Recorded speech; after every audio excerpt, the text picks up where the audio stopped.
This is Mason Web TV, powered by HCC.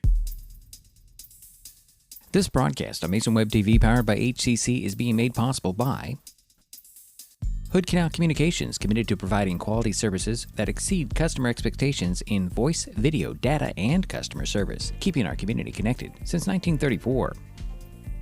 Mason County Public Health and Human Services Prevention Education Partners Substance Abuse Prevention Coalition, helping provide prescription drug take-back boxes in Mason County and providing lockable bags for your prescription drugs, cannabis, and vape products. Mason County PUD 3, connecting our community with safe, reliable, economical, and sustainable services 24/7. The Conklin team at Windermere Real Estate. When it comes to real estate, nothing compares to local knowledge. Mason County PUD Number 1, Washington State's first public utility district, providing safe, reliable, and valued utility services since 1934. And Mason Health, united community, empowered people, exceptional health. Well, good afternoon, good evening, and welcome to Jack Stark Field, the Highclimber Stadium on the campus of Shelton High School in, yes, Shelton, Washington. Tonight, Mason Web TV, powered by HCC and KMAS Radio, continue coverage of the 2024 high school football season with a non-conference matchup between the Capital Cougars and the Shelton Highclimbers. My name is Diedrich Allen. Joining me for this broadcast is Gerald Apple. How you doing, Jerry? I'm doing great, and it's a pleasure to be here with you. Both teams are 0-2 so far this season. Last week, Shelton lost at North Thurston 41-21 after dropping their season opener to River Ridge here in this building 51-7. Capital lost to WF West 21-13 last Friday and opened the season with a 21-14 loss at Olympia. And Jerry has a little bit more information on that loss. Was it a last-second touchdown by Olympia? Yes. At the very end, the Olympia Bears scored the winning touchdown at the very end of the fourth quarter. Wow. Isn't that called the Spaghetti Bowl? Is that right? It is the Spaghetti Bowl. I'm just making sure. I mean, you got the Spaghetti Bowl, you got the Fish Bowl in Gig Harbor, you've got, Mason County Cup if we ever have it again, the Battle of Buckland Hill in Silverdale, I believe. What's the thing in Aberdeen? That is, it used to be called the Myrtle Street, because that's the street that divided the two towns. Highclimber and Aberdeen, yeah, okay. Yeah. All right, okay. Anyways, the last time Shelton and Capital played was 5 years ago tonight. Yeah, I remember that game. Do you? It's on September 20th, 2019. The Cougars beat the Highclimbers 50-20. According to Max Preps, Capital leads the series with Shelton 5-2. The last Climber win over the Cougars was on September 26th, 2007. And it was by a score of 32-21. I think I remember that game as well vaguely. I think John Willis was calling the game on the radio that time. Yeah. I was probably helping him out in 2007. Yeah, John, like you said, was a great announcer. Great guy. Okay, well, we'll have more. We were waiting for the teams to come back on the field. They've been out for their pregame warm-ups, and now we've got a big crowd over here. Let's just jump. Oh, that's not going to work. What's going on with that? Oh, I lost the camera already. Yeah. Hold on, I already lost the camera. That's interesting. All right, we'll take a break. We'll be back with more from Jack Stark Field. Mason Web TV, powered by HCC and KMAS Shelton. In 2024, Hood Canal Communications is celebrating 90 years of innovation and connecting generations. Join the celebration by getting Next TV by HCC with Cloud DVR. Enjoy streaming on an all HD lineup on the preferred package with Cloud DVR. And for a limited time, get $90 off your first 6 months. Some restrictions may apply. For details, visit hcc.net or call 360-898-2481. What if suddenly the Northwest lost all hydropower? Half of our local energy would instantly disappear. 34 billion watts, gone, just like that. All that clean, renewable energy would immediately be replaced with fossil fuels. So greenhouse gases would instantly rise. Our global temperature would have nowhere to go but up, and up, and up. And our electric bills would grow as quickly as our carbon footprint. Because without hydropower, 80% of the renewable energy that we currently rely on would be gone. Thankfully, hydropower remains. Clean, abundant, affordable, and 100% carbon-free. Our power is water.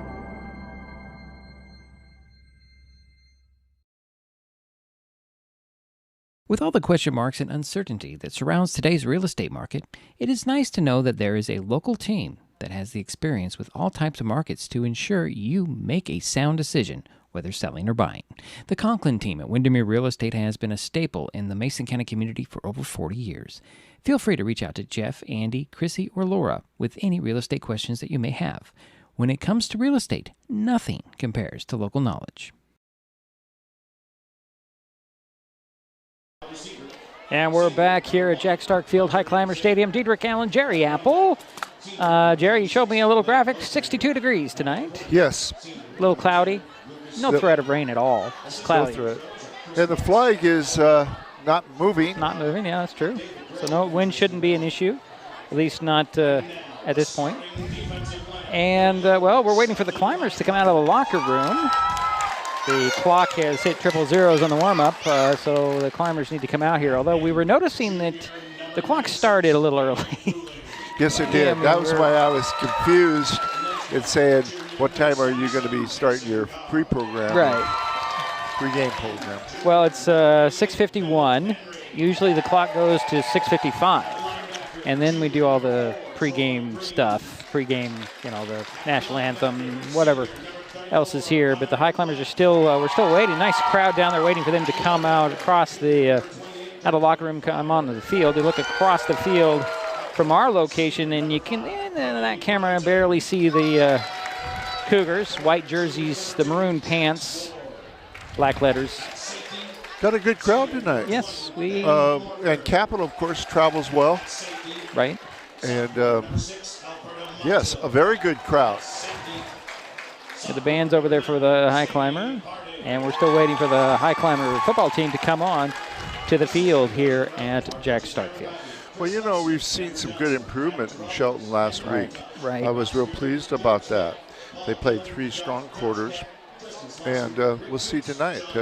Hopefully they can continue that, maybe play a whole full game. Full game. And Jerry and I were talking, and we were comparing the games. And first game, it was a good second half for the Highclimbers. Not a very good first quarter, so-so second quarter. But the second half was pretty solid for the Highclimbers. They built on that last week at North Thurston. 3 quarters, solid game. And, you know, things just happen. Yeah, I was impressed with the 2 running backs, Murford and Knight. So that was good. And Wyatt is also pretty quick back there. Right, when he has to be. Yeah. We're still waiting for the football team to come on to Jack Stark Field. So is everybody over there to our left. Very anxious. I mean, half the stadium is down there, Jerry. Yeah. I think you're going to see continuing improvement in the Shelton football team. We've got a good coaching staff. Yes. Some really top-notch assistants. But overall, good coaching staff, and Monroe, I think, is doing a good job too. So, Coach Monroe, I have a lot of respect for him. I have yet to have a conversation with him. Have you? Yeah. And I don't blame him. I mean, who wants to talk to me about football when you have first-year coach? You need to get your football team together before you come and deal with the media, in my opinion. And, you know, they don't pay him anywhere near enough to deal with me. I think it would be a pleasure to talk to you. Well, I'm sure he's going to be great. But, you know, I should be, you know, and I agree with it. I'm the bottom of his list when it comes to things to do for a football game. Yeah. And we're still waiting. Here come the cheerleaders. And first, and here comes the team. Out of the locker room onto Jack Stark Field.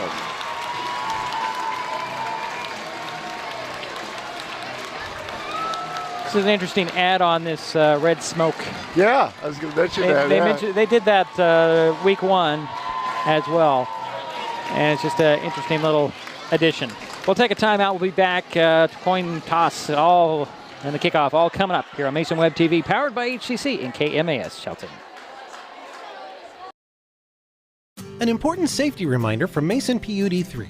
Please never touch a downed power line. If a power line falls on your vehicle, stay inside and call 911. Tell others to stay back. Wait for emergency personnel. Never touch anyone or anything in contact with a downed power line. Always stay at least 100 feet away. Never use an object to move a downed wire. Don't remove trees or limbs near a downed line. Electricity travels through ground, trees, branches, and more.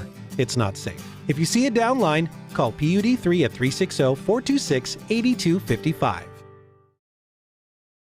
In 2024, Hood Canal Communications is celebrating 90 years of innovation and connecting generations. Join the celebration by getting gig speed Wi-Fi. Enjoy lightning-fast internet to connect your smart home and devices. For a limited time, get $90 off your first year of gig speed internet and $90 off your first year of smart Wi-Fi. Some restrictions may apply. For details, visit hcc.net or call 360-898-2481.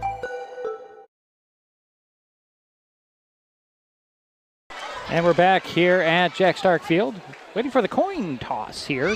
You've got Hunter Leth. See that? Yeah, Benjamin Morford, Adrian Weir, and I always miss him. I don't know why, because I don't have a 30 on my sheet. Jerry, do you have a 30 on your sheet for Shelton? That's the third cap, or the fourth captain there. I can't find him. I don't have him on the sheet. He's going to go to the special thing that he picked up. And there's a toss up in the air. And I can't tell who won. Looks like the Highclimbers won the toss and will defer to the second half. And I'll get that right this time, as I didn't do it last week. So all the Cougars will be kicking off to start this game. I'm sorry, will be receiving to kick this game. The Highclimbers will be kicking off. And they'll take their spaces here to show us which end is which. And we'll get this underway. Do you have a number 30 on there at all? Well, I don't, but I have two 31s. Okay. Let's see, I have 231. I'm thinking it might be Titus Miller. I would agree with you there, Jerry, as I'm looking at my sheet. Okay. We'll take a timeout and be back with kickoff between Capital Cougars and the Shelton Highclimbers on Mason Web TV, powered by HCC and KMAS Shelton.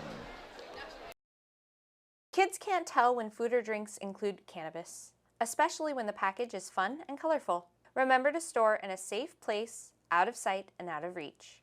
Brought to you by Mason County Public Health and Mason County Substance Abuse Prevention Coalition.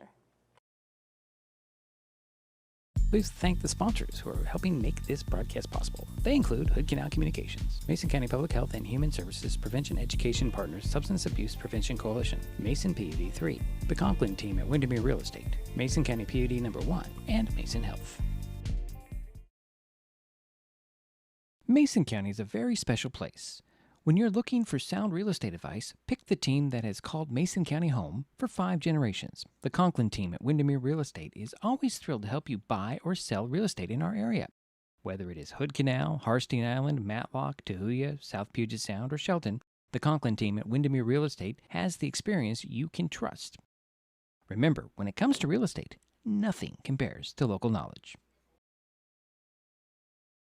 An important safety reminder from Mason PUD 3. Please never touch a downed power line. If a power line falls on your vehicle, stay inside and call 911. Tell others to stay back. Wait for emergency personnel. Never touch anyone or anything in contact with a downed power line. Always stay at least 100 feet away. Never use an object to move a downed wire. Don't remove trees or limbs near a downed line. Electricity travels through ground, trees, branches, and more. It's not safe. If you see a downed line, call PUD3 at 360-426-8255.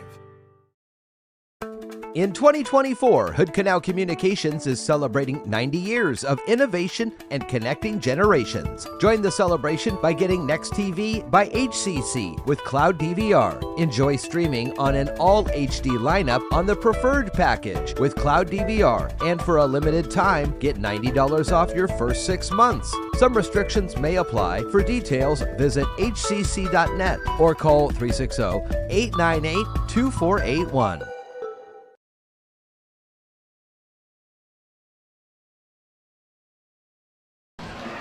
And we're back here waiting for the kickoff between the Capital Cougars and the Shelton Highclimbers. Diedrich Allen, Jerry Apple with you tonight. Oh, I would say high atop Highclimber Stadium, but we're not quite at the very top. We're about 3 rows back from the top row, but it's where we usually set up. We're the hottest looking fans that you can see in the stands at Highclimber Stadium. You got 3 cameras going tonight, huh? I do. Uh-huh. I usually go with 2, but I have to add the third one to, get the cheerleaders every once in a while. Maybe get the chainsaw, the log, if possible. Good. So Adrian Weir has it teed up at the 40 to kick it off. Back deep for the Cougars. Can't see their numbers.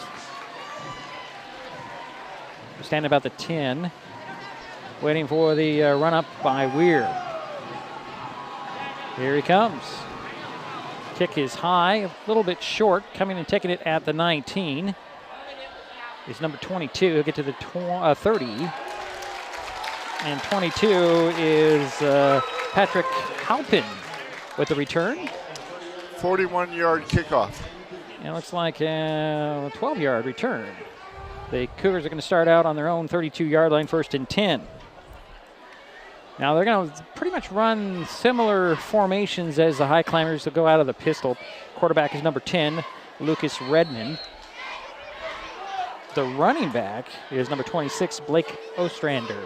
He's behind him out of the pistol. 3 receivers to the near side, 1 to the far side. Redmond looks back at his coach, waits for the snap. Back to pass. It's going to look over to the far side, throw it off. It's complete out there at just shy of the 40. Caught there by number 1, Hunter Sari. And it's gain of 7. 7-yard pickup. They'll spot him at the 39. 2nd down and 3 for the Cougars. Just underway here. Opening drive. This time it looks like Redmond's going to go out of the shotgun. Ostrander stepped behind him to his right. 2 receivers on each side. Going to hand it off to Ostrander. He's going to be forced sideways and pursued. Tackled for the loss there. And who gets through that was Gabe Gooley. Lost back at the 35-yard line. That'll bring up 3rd down and 7. Loss of 4 on the play. So good pursuit by the Climbers. Jerry has said that the defensive front is the strength of this team for the Highclimbers this season.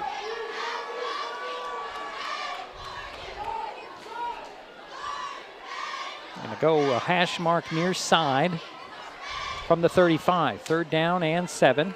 10:45 to go, 1st quarter. Out of the pistol will go Redmond. Ostrander back behind him. Wide side of the field has 3 receivers, man in motion. They'll go to the back, and there's a little dump-off screen there. He had some running room and dropped just shy of the 40. Trying to see who that was. I'm thinking that was Zane Hardy on the tackle. No, it was Manzo. Alberto Manzo, and it's 4th down and 3. Who was the receiver? Number 7. Thank you. And the receiver was Taylor Sparks. 4th and short for the Cougars. They're going for it. Back to pass goes Redmond. Dump it off in the middle of the field. It's complete, slipping tackles. Again, I believe that's 7. He gets into Highclimber territory at the 44. Take that back. It's number 2 on the reception. That's Greg Bullock. And it's a 1st down in Highclimber territory up inside the 45 to the 44. 1st and 10 for 17-yard gain. 1st down. Clock is running. 9:40 to go here in the 1st quarter. Opening drive for the Cougars. Again out of the pistol go Redmond.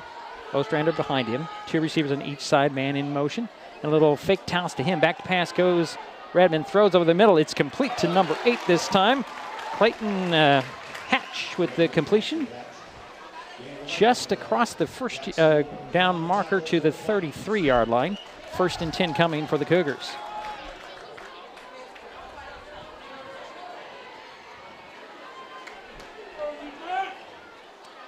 Looks like Redmond's going to send Sayre and Bullock wide to the far side. Hatch alone on the near side. Oh, there's 3 receivers on the far side. Also, Taylor Sparks is in there. Out of the shotgun goes Redmond. Sparks goes in motion, handoff to Ostrander. Ostrander cuts it up the middle, gets it outside, 20. He's going to go into the end zone from the 10 all the way in. Touchdown. Cougars, they strike first.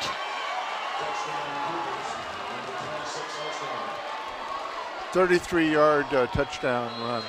Blake Ostrander untouched once he hit the edge, and he sprinted to the corner and got in untouched. Point after coming.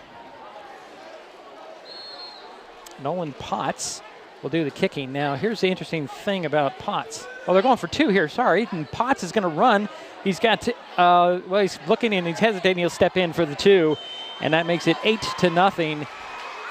Capital, 8:50 to go here in the first quarter. Capital on top early. This is Mason Web TV, powered by HCC and KMAS Shelton. Hi folks, Diedrich Allen with Mason Web TV, powered by HCC, your source for live high school sports with play-by-play. Once again, Mason Web TV is broadcasting select games every week this school year. Football, basketball, baseball, softball. We bring you all the action, from the kickoff to the final whistle, from the tip-off to the final buzzer, from the first pitch to the last out. Watch how it happens on Mason Web TV, powered by HCC. Business owners, you can get in on the action as well. Go online, email, call, or text right now to find out how.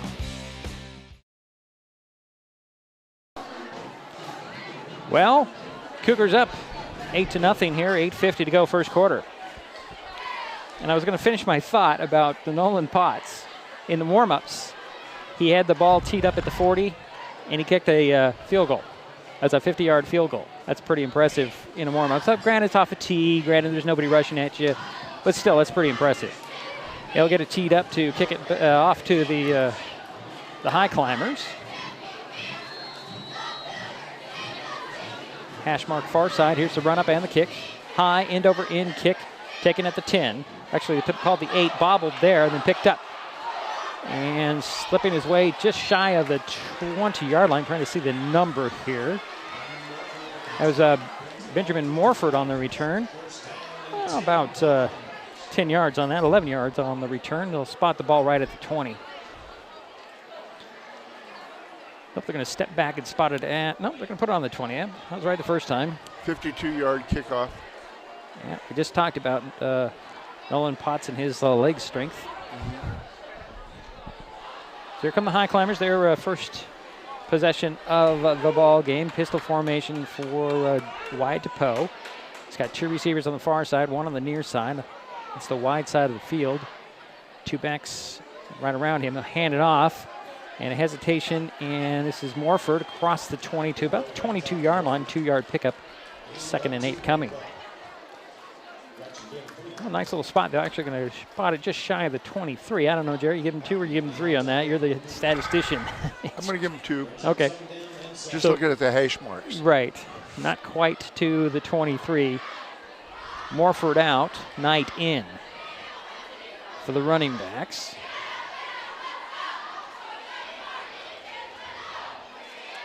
Jack Swartz comes wide to the near side. Looks like Bennett Henry, he's going to swap sides. Go 2-by-2. Pistol and 1 back behind DePoe. Turn around, hand it off to Knight. And he's bottled up at the 20-yard line. Looks like he might have lost a yard. Yep, lost the yard there, and it makes 3rd down and 9 from the 21. I just realized something, Jerry. Yes. The numbers on the Climbers uniforms tonight are really hard to see from this distance. I don't know why that is. Seem nice on the sidelines, but when they're out there in the field, it's kind of hard to see it. They're not that big. Well, and they're not that. Well, I'm looking at Bennett Henry's 88. It looks like a 00. We know that's not right. DePoe on the rollout, to set his feet, throw, and it is just knocked away at the last second by number 13. That's Thale.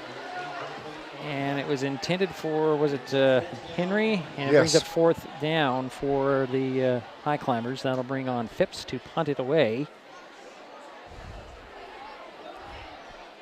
Bullock back to receive this punt. He's standing at his own 44-yard line.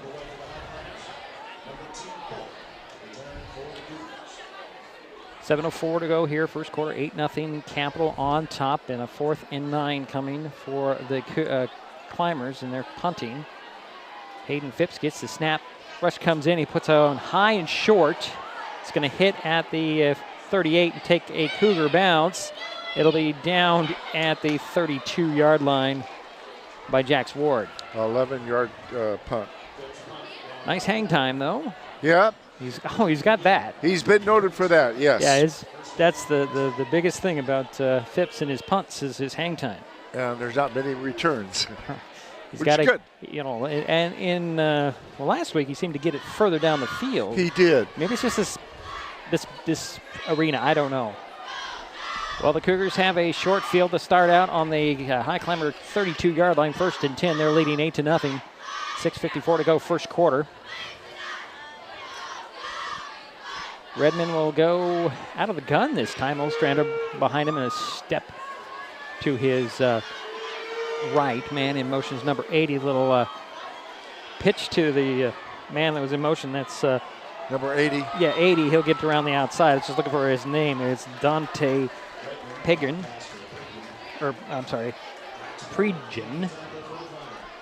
And he'll get the first down up to the 20-yard line, actually the 19. Yeah, about a 12-yard run. 1st and 10 for the Cougars there at the 19. That's the third first down for the Cougars.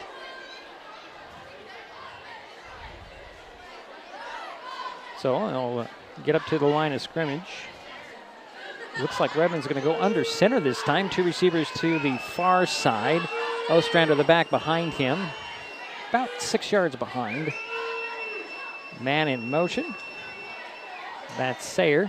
Hand off to Ostrander. He stutter steps, breaks it to the outside, bouncing it to the outside, gets to the 12-yard line where he's dropped there. About a 7-yard gain. Morford and Gooley in there on the tackle.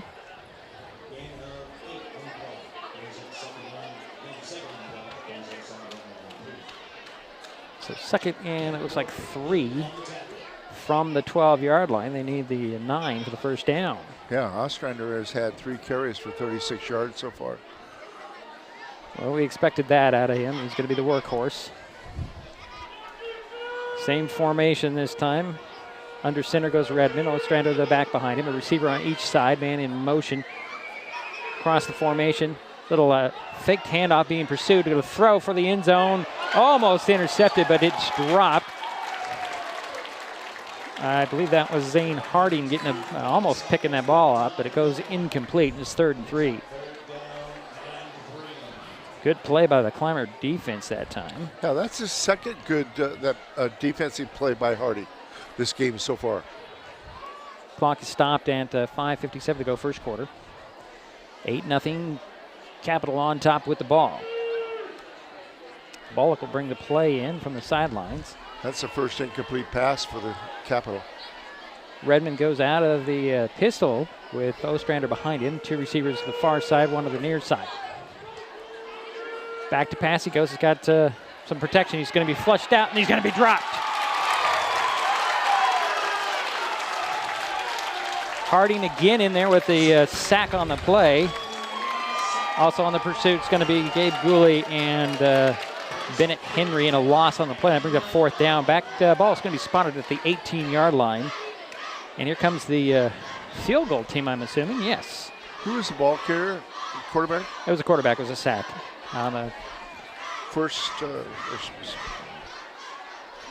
So Potts is on to kick a 35-yard field goal with 5:20 to go here in the first quarter. There's the snap. Spot is down. Kick is up. Line drive. It sneaks across the just over the crossbar and is good. It's 11 for Capital. Shelton, nothing. 5:18 to go, first quarter. This is Mason Web TV, powered by HCC and KMAS Shelton.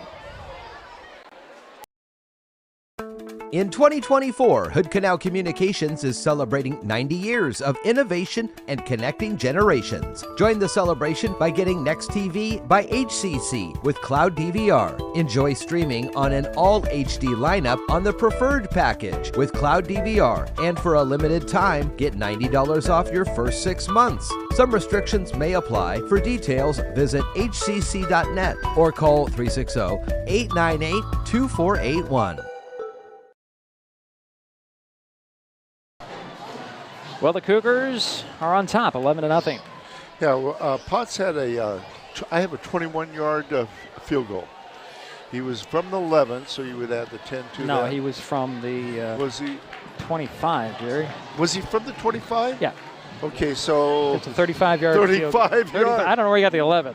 Wow. Jerry's a little short today. Here's a kickoff, and taking it at the 6 is Cody Brotherton back in the lineup after missing a week. He'll step out to the outside, get to the 25, and the Highclimbers will start there, 1st and 10. Good to see Cody back. Well, let's put it this way. It's number 5 out there. Let's hope it's Cody and not somebody else wearing his number, which I'm pretty sure it's Cody Brotherton. He's going to stay out there on the offense. 1st and 10. They'll spot the ball just shy of the 16-yard line. Thank you for correcting me on that field goal. I'm not sure where you got the 11, Jerry. I don't know. I don't know. Yeah, I don't know either. Again, out of the pistol goes DePoe. Receiver on one, 2 receivers on the near side. He'll hand it off. This is Morford going sideways, and no gain on that. Actually, might have lost a yard. Yeah, close.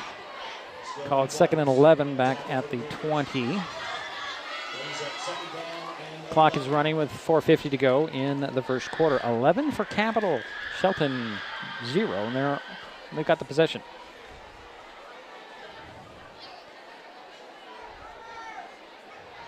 Three receivers to the far side, 1 to the near side. That's Henry. Out of the pistol again goes DePoe. Back behind him, I'm going to say it's Knight. Can't see the number. Turn around and fake the handoff. He'll dump a little outside screen there. And slipping across the 30. Can't see who caught the pass, Jerry. I think it's Jax Ward, but I'm not sure. Oh, it's Brotherton. Sorry. Correct me on that. It's Cody Brotherton on the reception and the run across the 30. And he's number 5. Right? He's number 5. Okay.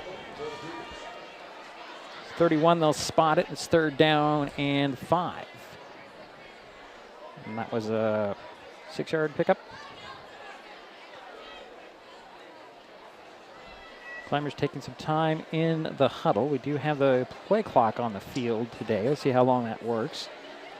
Didn't work consistently last time we were here. 3 receivers to the near side, 1 to the far side. Pistol for DePoe back behind him. The Cougars jumped off sides. And an encroachment call. That should give the Highclimbers a 1st down by penalty. It would be very close because it's not quite 5 yards for the 1st. Yeah. Could be just shy, I think. Might be. Mathematically, it works. And it does give them the 1st down. 1st and 10 from the 36-yard line. That's the first penalty of the ball game. 3-by-1 for DePoe in the pistol. Back to pass he goes, looks over, throws to the near side, over through the intended target, and that looks like it was Phipps. Yep, it was Phipps. Incomplete, it falls. And it'll be 2nd and 10 from the 36. 3:25 to go first quarter. 11 for Capital. Nothing as of yet for the Highclimbers. They have the ball. Yeah, Wyatt DePoe is 1 for 3 on the passing game. J.J. Rhodes into the lineup. Brotherton goes wide to the far side. Bennett in the slot on the near side. I think it's Phipps on the wide on the near side. Turn around and hand it off, and this is going to be Knight going nowhere. Ran into wall of white there, and a loss in the play. Loss of 4. Get back to the 32-yard line. Third down and 14.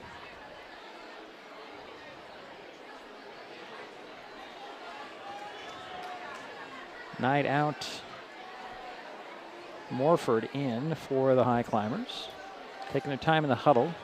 2:45 to go first quarter. 2 receivers to the far side, 2 to the near side. Pistol again for DePoe. Morford the back behind him. He'll run into him and he'll scramble a little bit. Throw long, got a guy out there, and just underthrew it. Intercepted. There's a flag on the play. And on the return here is going to be Bullock. Bullock's going to get a pick 6 out of it. There is a flag on the play, however, back at the point of the interception. I think this is coming back. Interference, defensive interference. Yeah.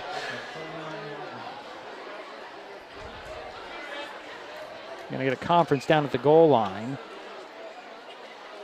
The flag came in just as the interception occurred. Yeah, so that's a good indication. Yeah, and is an indication of pass interference on the Cougars from the head referee, by the way. I had his name somewhere where I don't know what I did with the sheet. Oh, there it is. I'll get it out here, Jerry. Our referee is Bob Shaw today. He made his first initial indication from the goal line. Pass interference on the defense. And that will give the Highclimbers a first down, again by penalty. That's a 15-yard penalty from the previous line of scrimmage. And I'll put the ball up across the 45 to the 47, 1st and 10 there for Shelton. Second penalty for Capital. They've had 20 yards of penalties. 2:22 to go first quarter. Capital 11, Shelton nothing. Highclimbers have the ball. Have a 1st and 10 on their own 47-yard line. Pistol formation again for DePoe. 2 receivers on the near side, 1 on the far side. Rhodes the back a little bit ahead. Turn around and hand off, and this is, I think it's Morford powering back to the line. Nope, it's actually going to be Troy Green powering just back to the line of scrimmage. No gain there. 2nd and 10 from the 47. And I got to say, we were at South Sound Stadium last week, and we were in a booth, and it was so quiet I couldn't handle it. I had to bring in the crowd noise. I like it in the open. I really do, Jerry. It's more energy in our broadcast. Yes. Especially when somebody can hit you in the back of the head and say, "You called that name wrong." Okay, I'm just kidding here, folks. They give us our space, and we appreciate it. 2nd and 10 for the Highclimbers at the 47-yard line. 3 receivers on the near side, 1 on the far side. DePoe out of the pistol. Rhodes will go back into the formation next to him. Snap, turn around, hand it off, hesitating and trying to power forward. I believe this is Knight. Knight is spun down and a loss of 2 on the play back at the 45.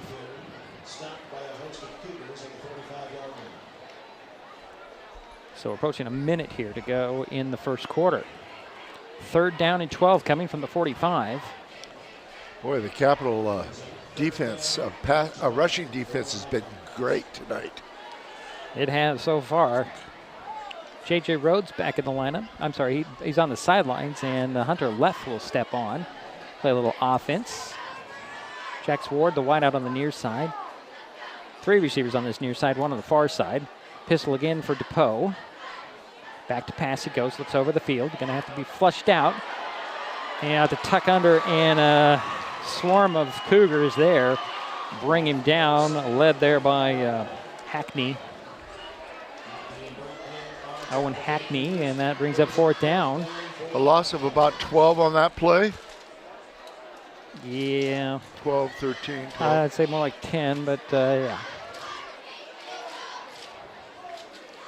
4th down and what? 22. Well, they've got yeah. 22, yeah. Yeah, 22. So that'll be the end of the first quarter. Capital 11, Shelton nothing. We head to the second. This is Mason Web TV, powered by HCC and KMAS Shelton. Kids learn by watching adults, so consume cannabis out of sight of young people. And be a Mason County kid's greatest influence. Brought to you by Mason County Public Health and the Mason County Substance Abuse Prevention Coalition. Please thank the sponsors who are helping make this broadcast possible. They include Hood Canal Communications, Mason County Public Health and Human Services Prevention Education Partners Substance Abuse Prevention Coalition, Mason PUD 3, the Conklin team at Windermere Real Estate, Mason County PUD number 1, and Mason Health. Waiting for the start of the second quarter. 11 for Capital, nothing for the Highclimbers. They have a 4th and 22 from their own 34-yard line, 35-yard line. Hayden Phipps is on to punt the ball away. Braden Phipps, excuse me, is on to punt the ball away. And Greg Bullock back at his 30 to wait for this punt. Now, Phipps' last punt was high and short. We love the hang time. Need a little bit more distance, though. So we're still waiting for them to begin play here in the second quarter.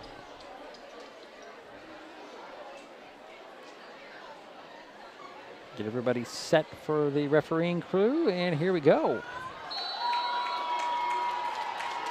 Waiting for the snap is Phipps. He gets the snap, a little bit of pressure, it's blocked.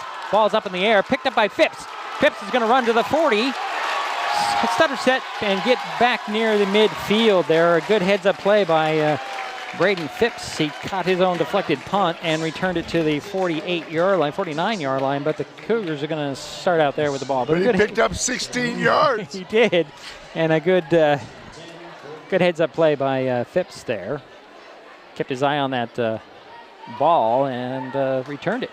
So 49-yard line of short field for the Cougars. They're leading 11-0, 10 seconds into the second quarter. Longest gain tonight for the Highclimbers. Lucas Redmond going to get everybody in the right spots. It's going to be 2-by-1 out of the pistol. He'll go. Ostrander the back behind him. Super to the far side. That looks like it's Sayer.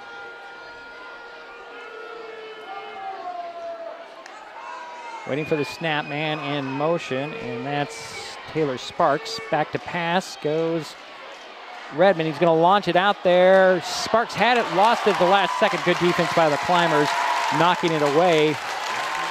I believe it's Jax Ward with the defense there, and it's 2nd and 10 from the 49.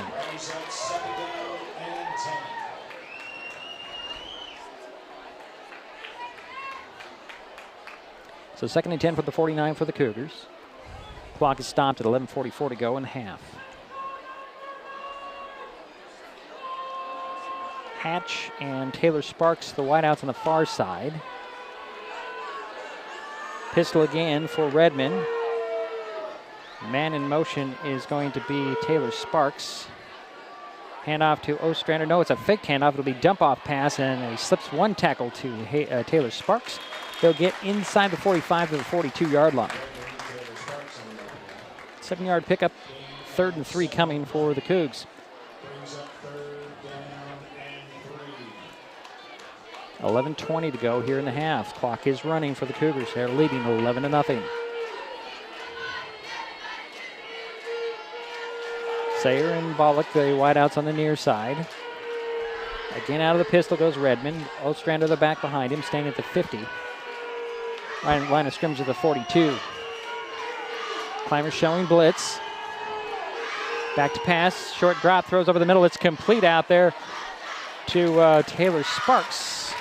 Picked up the first down. He's dropped at the 36 after the reception. Pickup of about 6 on that. Clock is running. 10:50 to go here in the half. Brotherton on the tackle as well as the coverage. 4th first down for Capital. Shelton has 2 first downs. 3-by-1 this time for Redmond out of the pistol. Ostrander the back behind him. Looks back at his coach for the play. There's a snap, handoff to Ostrander. He's going to bounce it around this side, trying to find some running room, and he tried to run over the Climbers, Ben Morford, who stops him at the 27-yard line, just about a yard short of the first down. So a 9-yard pickup, 2nd and 1 from the 27. Yeah, he's averaging 5 yards per carry. Just under 10 minutes to go here in the half. 2-by-2 now for Redmond and the Cougars. Again, out of the pistol. Actually, call this a shotgun, not the pistol this time. Ostrander, a yard behind. Little push pass there to Bullock. Bullock is going to be pursued, turns the corner, hesitates, gets a first down up the sideline to the 10, and he's dropped just inside the 10-yard line there. And that's going to be a first down run, Jerry. Good run there. Yeah, 16-yard run by Bullock. So 1st and goal, they'll spot it at the 9. So give him an extra one there, Jerry. Make it 17. Okay. All right, you do what you want, Jets. No, okay. Yeah, I'm just saying. So 1st and goal from the 9 for the Cougars. 9:15 to go here in the half. They're leading 11-0. 3 receivers wide to the near side. Back to pass goes Redmond. He's going to roll out here near side, set his feet. Going to be slipping by a tackle. Got some running room. Cuts it at the 5. Spins, and the ball comes loose out of the end zone. It goes. And then some little extracurricular stuff going on, and a flag comes in. Now, Jerry, the ball went out of the end zone on a fumble. It's a touchback being announced here. However, we do have a penalty on the play, so let's see how they score this one. Go ahead, Jerry. You're going to say something.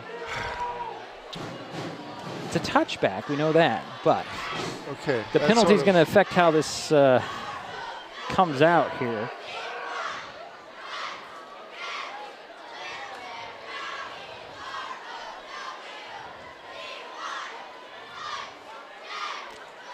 If the play stands, it's a break for the Highclimbers. They get the ball on their own 20.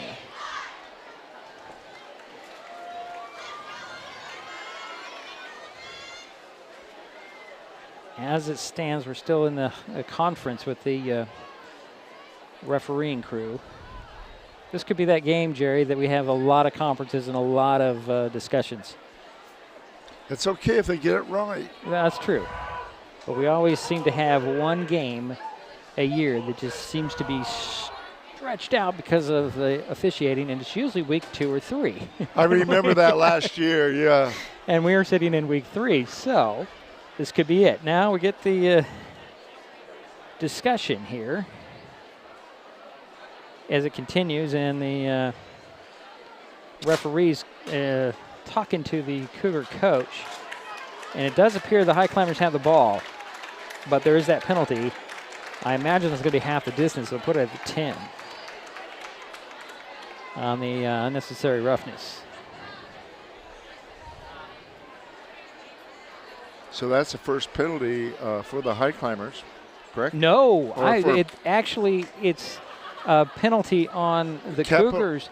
I didn't see that. They're going to refuse that, and then the personal foul on the Highclimbers. So they're offsetting. Okay, that makes sense now. It was a little extracurricular, some pushing, some shoving. I guess they're not. I see. Okay, now I'm figuring it out, Jerry. So the penalty on the Cougars was declined because they get the ball. The penalty on the Highclimbers is going to be half the distance from the 20.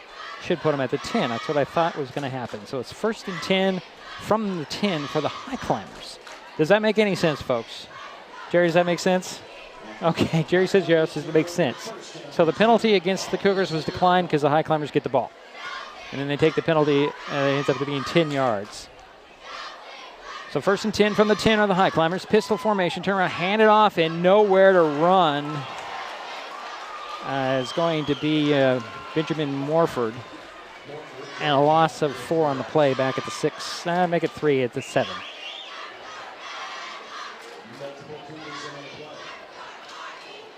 Clock is running, 8:35 to go in the first half. 11 for Capital, nothing for Shelton. Climbers have the ball.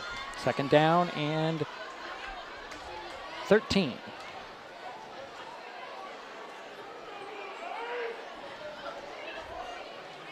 It'll be trips to the near side in the slot. Single receiver on the far side. Pistol formation for DePoe. believe it's Morford behind him. 2 yards. Turn around and hand off to him, trying to find some running room up the middle. Not much running room there at all. Jerry might have got back to the line of scrimmage. Nope, I think he lost a couple more. You're right, he lost 2. And it was Knight on the carry. So Robert Knight, the third, nowhere to run. Ball inside the 5 at just the 4-yard line. 3rd and 16 coming for the Highclimbers. 7:40 to go in the first half. So we've had 1 turnover in this game, right? Yes. And that's by Capital. Right. Crucial one. Crucial. Now the Highclimbers need to capitalize on it.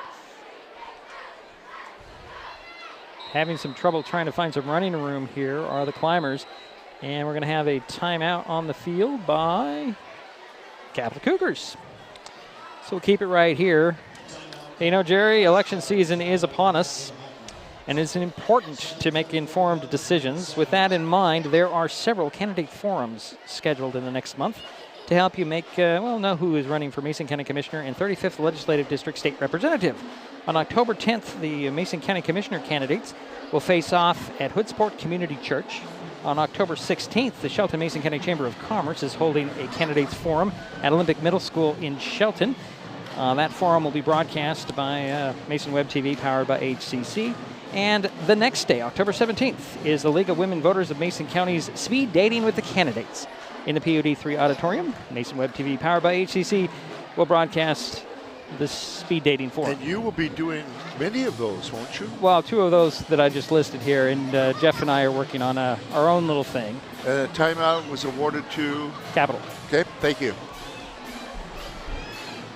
So we're back to football, 7:34 to go here in the first half. 11-0 Capital with the lead. Shelton with the ball. They have a 3rd and 16 from their own 4-yard line. Pistol again for DePoe and company. 2 receivers on the near side. 1 on the far side. Here comes a blitz. Little quick dump off pass, and it goes through the hands and incomplete. It falls, intended for Cody Brotherton. Just a little too high for Cody. Couldn't bring it down, and it's now 4th and 16 from the 4. And Phipps is going to punt it from the back of his end zone. Well, they're going to put an all-out rush on, on the punter here. I'm sure they will, as they got a block on the last punt. And Phipps did turn around and make some positive yards out of it, but not enough for the first down. He's standing at the back of his end zone. 7.5 minutes to go here in the half. 4th down and 16. This time a quick, high, spiraling punt that'll sink there at the 34. Fair catch called for by Bullock, and the Cougars will take over on the Highclimber 34-yard line, 1st and 10. Nice punt, though. Yeah, 30 yards, good hang time. Nice spiraling punt. You don't see that often. It's a nice little spiral. And no return? No return. 34-yard line for the Cougars. 7:24 to go here in the half. They're leading 11-0. 2-1 for Redmond and company. Ostrander the back behind him. Out of the pistol he goes. Man in motion. The other side of the formation. Turn around, hesitated, and handed off to Ostrander. He'll bounce it around the outside, cut it up the middle, and dropped just inside the 25 to 24-yard line. That's a 10-yard, 11-yard pickup, Jerry. First down. No, he's not. Nope, he's short. It's a 9-yard pickup. I was wrong. They're going to spot him down at the 25. 9 yards. Yeah, okay. 9 yards. Needs about, less than a yard for the first down. 1-2 now for Redmond. Out of the pistol. Hand it off to Ostrander. He'll bounce it around the outside, get the first down to 20-15. Still on his feet, and he'll tumble over a couple of Highclimbers to the 13-yard line. 1st and 10. Needed 1, and he got what? 9 more? No, he got 12 more. Is that right? Yes. Okay. So 1st and 10 from the 13-yard line for the Cougars. 6:35 to go in the half. He is averaging 10 yards per carry. 66 yards so far. One receiver near side to the far side. Out of the pistol goes Redmond. Ostrander the back behind him. Man in motion again across the formation. Handoff to Ostrander. He'll cut it up the middle and then score. Touchdown.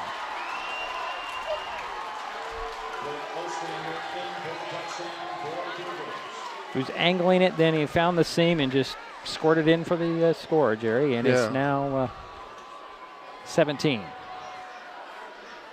to nothing. Yeah, 13-yard touchdown carry by Ostrander, and that was his second touchdown of the game. So Nolan Potts is on, and I think they're going to go for 2 again. Get everybody stacked up on the far side. There's the snap. Potts will throw it over to Bullock. Bullock nowhere to run. He's dropped, and the 2-point conversion does not go through, but the Cougars extend their lead to 17. 17 to nothing. Capital. This is Mason Web TV, powered by HCC and KNAS Shelton. Mason County is a very special place. When you're looking for sound real estate advice, pick the team that has called Mason County home for 5 generations. The Conklin team at Windermere Real Estate is always thrilled to help you buy or sell real estate in our area. Whether it is Hood Canal, Harstein Island, Matlock, Tahuya, South Puget Sound, or Shelton, the Conklin team at Windermere Real Estate has the experience you can trust.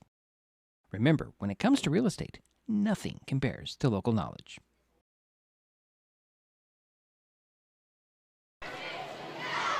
Well, we're back here at Jack Stark Field, Highclimber Stadium. 6:14 to go here in the first half. Capital 17, Shelton nothing. Cougars going to kick it back to the Highclimbers here. Yeah, Lucas Rodman, the quarterback for Capital, is 6 for 8. His leading receiver is number 7, Sparks. And Potts has it teed up at the 40 to kick it back to the Highclimbers. Here's end over end kick. They'll be taking it to 5. 10, 15, trying to find some running room, spinning his way to just shy of the 20-yard line. The Cougars say they got a fumble here. And nope, it's the Highclimber ball. No fumble recovery there. I didn't see who the returner was, Jerry. I think it was Morford.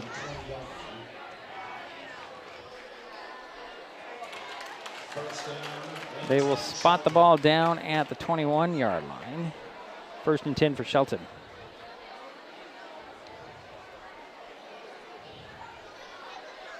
$55-yard kickoff. Oh no, they're still deciding where the ball is going to be spotted. They'll spot it at the 20. All right, guys. As long as you get it right. So 1st and 10 from the 20 are the Highclimbers. Yeah, Shelton can't get the running game going so far. They've thrown the Highclimbers for a loss of about 20 yards total tonight. So 1st and 10 for Shelton on their own 20-yard line. 2 receivers on the far side, 2 on the near side. Pistol formation again for DePoe. He'll dump it off in the middle. It is caught by Henry. No gain there. Nice tackle by number 54 for the Cougars. That is Mac Wysocki. And Henry kind of gets up, hops around, then goes back to the turf. So Bennett Henry's going to have a timeout here for his injured player, as he's got his helmet off and he's holding his left leg, folks. That's not good. Not good. 5:46 to go here in the first half. And we have a timeout here on the field while they attend to Bennett Henry. If you're enjoying this broadcast, please give us a like on your favorite social media. Use the handle @MasonWebTV to find us on Facebook, X, formerly Twitter, YouTube, and Twitch. Subscribe and follow Mason Web TV so you never miss anything. Also, thank our sponsors who are helping bring this broadcast to you. They include Hood Canal Communications, Mason County Public Health and Human Services Prevention Education Partners, Substance Abuse Prevention Coalition, Mason County POD number 3, the Conklin team at Windermere Real Estate, Mason County POD number 1, and Mason Health. You know, Diedrich, we really, like I've said before, we really appreciate our sponsors. And they've been very loyal for 3 years? Several Many years, yes. The newest one would be Mason, the PUD number 1. I picked them up late last year. And we'll have to talk to Kristen up there again about extending because she's only going through the end of this year. And then Andy Conklin got him back on. Good. That's good. Hey, and Andy, if you're watching, remember you owe me a new spot, new copy coming. He was working on it earlier this week, and he hasn't gotten me anything as of yet, but I'm sure it's coming. He's probably in my inbox right now. But, yeah. So we're still attending to Bennett Henry. We don't have the camera on him because it's, we don't like to show that kind of stuff. No. Let's take a break. We'll be right back. It's Mason Web TV, powered by HCC and KMAS Shelton. An important safety reminder from Mason PUD 3. Please never touch a downed power line. If a power line falls on your vehicle, stay inside and call 911. Tell others to stay back. Wait for emergency personnel. Never touch anyone or anything in contact with a downed power line. Always stay at least 100 feet away. Never use an object to move a downed wire. Don't remove trees or limbs near a downed line. Electricity travels through ground, trees, branches, and more. It's not safe. If you see a downed line, call PUD 3 at 360-426-8255. In 2024, Hood Canal Communications is celebrating 90 years of innovation and connecting generations. Join the celebration by getting Next TV by HCC with Cloud DVR. Enjoy streaming on an all HD lineup on the preferred package with Cloud DVR. And for a limited time, get $90 off your first 6 months. Some restrictions may apply. For details, visit hcc.net or call 360-898-2481. This is a first responder, and same here. But did you know that these are first responders too? I just got hit! The towing industry is 15 times deadlier than all other private industries combined. You see that? You can change that by following the simple rule, slow down, move over. It's the safe thing to do. And It's the law. make our freeways safer. Slow down, move over. Well, we're back here. Unfortunately, they're going to put Bennett Henry on the cart and take him off the field. His teammates are out there encouraging him. Hopefully it's nothing serious, just a precaution. Let's hope so. On a side note, for Capital, their quarterback, Lucas Rodman, is Redmond. 6 for... It's an E. I'm sorry, You got Redmond. the tiny... Small print. Small okay. print, it's an E. Thank you. Lucas Redmond, he's 6 for 8. His favorite target is number 7, and that is Nathaniel Taylor Sparks. And he has caught 4 passes for 38 yards already. It's a good hand for the crowd for Bennett Henry as they take him off the field in the cart. So it's 2nd and 10 from the 20-yard line for the Highclimbers as resume play here with 5:45 to go in the half. Pistol formation for DePoe and company. 3 receivers in the trips set up, turn around, hand it off. Little hesitation and getting across the 20, about the 22. This is going to be Robert Knight on the carry. Nope, I'm sorry. It's Manzo. I'm sorry. This 0 and 6 are throwing me off here. It's Alberto Manzo. The 6, the 0, the 8s, they all look the same from this distance, Jerry. I don't know why. He had a gain of 2 on that play. 3rd and 8 coming from the 22. 5:10 to go in the half.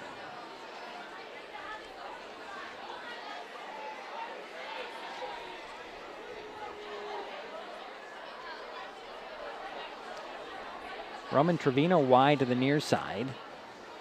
3 receivers to the far side. Out of the pistol goes DePoe. Back to pass. It's going to turn and throw just out of the reach of Trevino. Incomplete. So Roman, 6'3", 200 pounds. He's a junior. What's his number? 89. Okay, thank you. So that'll bring up 4th and 8 for the Highclimbers and a punt again for Braden Phipps. Standing at his 45 will be Gray Bullock. Phipps waiting for the snap. Faked it. It goes to one of the up men. Turning the corner. This is, who is that on the, it's going to be number 28 on the carry, and that is Jacoby Fryer. Did he get enough for the first down? No, he did not. He got across the 25 to the 27-yard line. That'll be over on downs for the Highclimbers, and the Cougars will take over on the Shelton 27-yard line, 1st and 10 with 4:43 to go. Yeah, he picked up 5 on the play. It's a good idea. Can't lose anything at this point.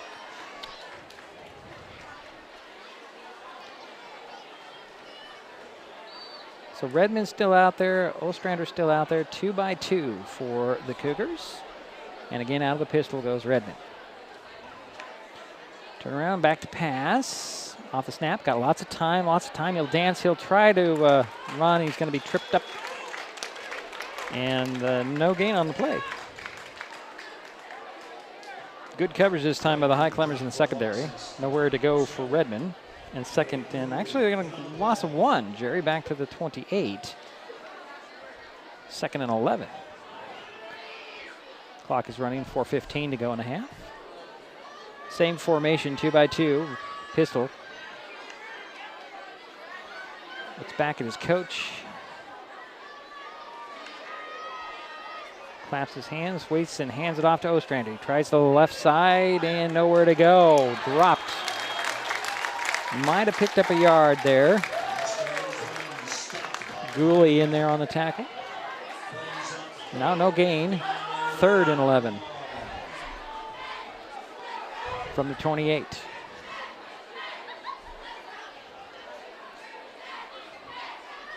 .335 to go in the half. Same formation, 2 by 2. Pistol. Ostrander behind Redmond. Back to pass goes Redmond. He throws to the near side. Got a guy there right in the breadbasket. Touchdown for Hunter Sayer. 27-yard touchdown.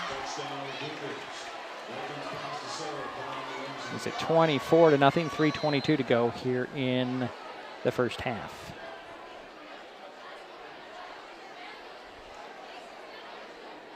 So it looks like maybe the Cougars are going to kick the point after the traditional way.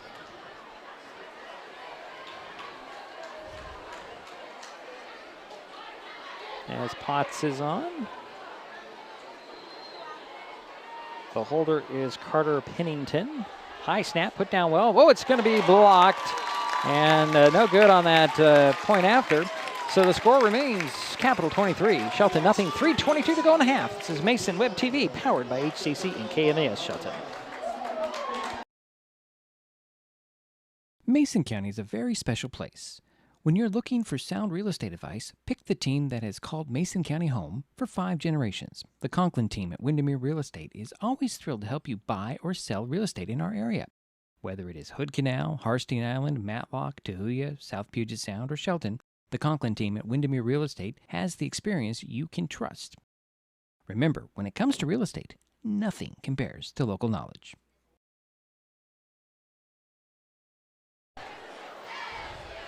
Well, Capital 23, Shelton nothing. 3:22 to go in the first half. Potts has it teed up at the 40 to kick it back to the Highclimbers. Brotherton on the far side. Phipps on the near side. High end over end. Kick will be taken at the 10 by Brotherton.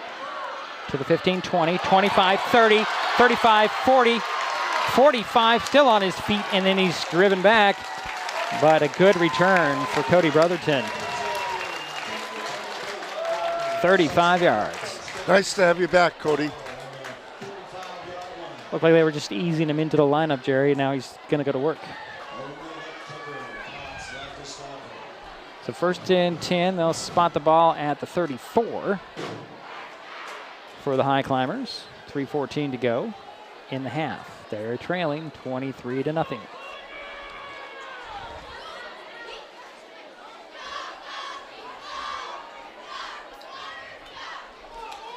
Pistol formation again, 2 by 1, or actually 1 by 2 if you go from the inside out. Handoff and getting about a yard. This is going to be, I can't see the number, guys. I didn't see who it was.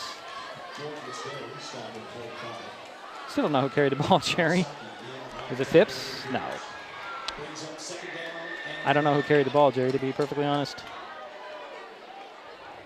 As Morford, okay, as he's going to as he heads to the sideline for a little bit of rest. Going to give him one? Yeah, give him one. Hard-fought one. DePoe will go again out of the pistol. Send 2 receivers to the far side, 1 to the near side. Back beside him and a back behind him. Turn around and on the rollout and set his feet. Throw down and seeing there's Brotherton with the reception at the 50 or the 25. Cuts it back at the 10. Slips another guy, and he's dropped inside the 10 at the 7-yard line. Nice play there. Down inside the 10. They'll spot him at the 20 or at the 8. 49-yard pass play.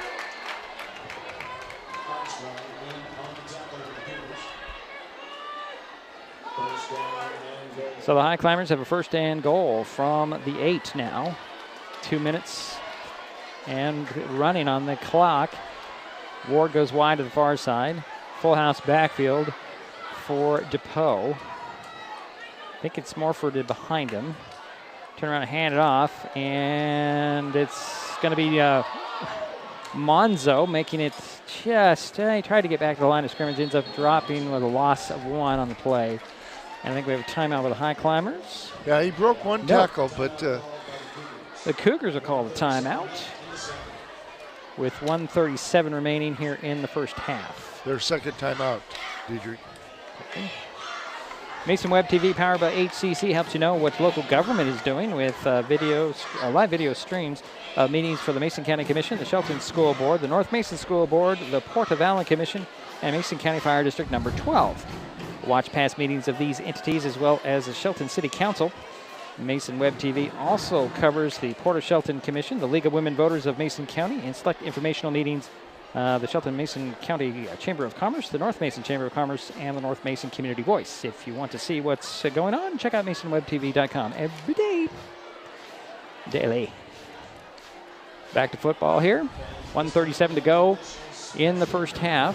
23 for Capital. Nothing as of yet for the Highclimbers. They have a second and goal from the 9. Coming out of the timeout.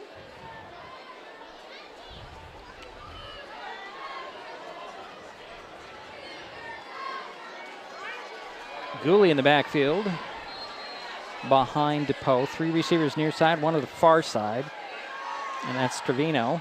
Left comes up the side in the backfield with DePoe. Turn around, hand it off to Gooley. Gooley, 2 hands on the ball, fights his way inside the 5-yard line where he's dropped there about the 4-yard line. 5-yard carry. Timeout this time. I say it's going to be the Cougars calling the timeout. Interesting that Capital is calling all the timeouts. They're out of timeouts, and the clock is stopped at 1:29. That's their third and final timeout. If you're enjoying this broadcast, please give us a like on your favorite social media. You can use the handle at MasonWebTV to find us on Facebook, X, formerly Twitter, YouTube, and Twitch. Subscribe and follow Mason Web TV so you will never miss anything. And we also appreciate it. Subscribing to our YouTube channel helps the algorithm for YouTube and lets us reach even more people with broadcasts like tonight. Highclimbers are up off the sidelines quickly. 1:29 to go. They have a third and goal from the 4. Gooley's still in there. He's going to go behind the wall. Looks like Phipps is in the middle. Left is to the Phipps's left. Can't see who the other guy's in there. Turn back to pass. It's going to be DePoe. Throws. It's incomplete. Intended for Brotherton on the slant. It's going to be 4th and goal from the 4-yard line. Crowd wants a flag on that play, Jerry. I don't see anything that look too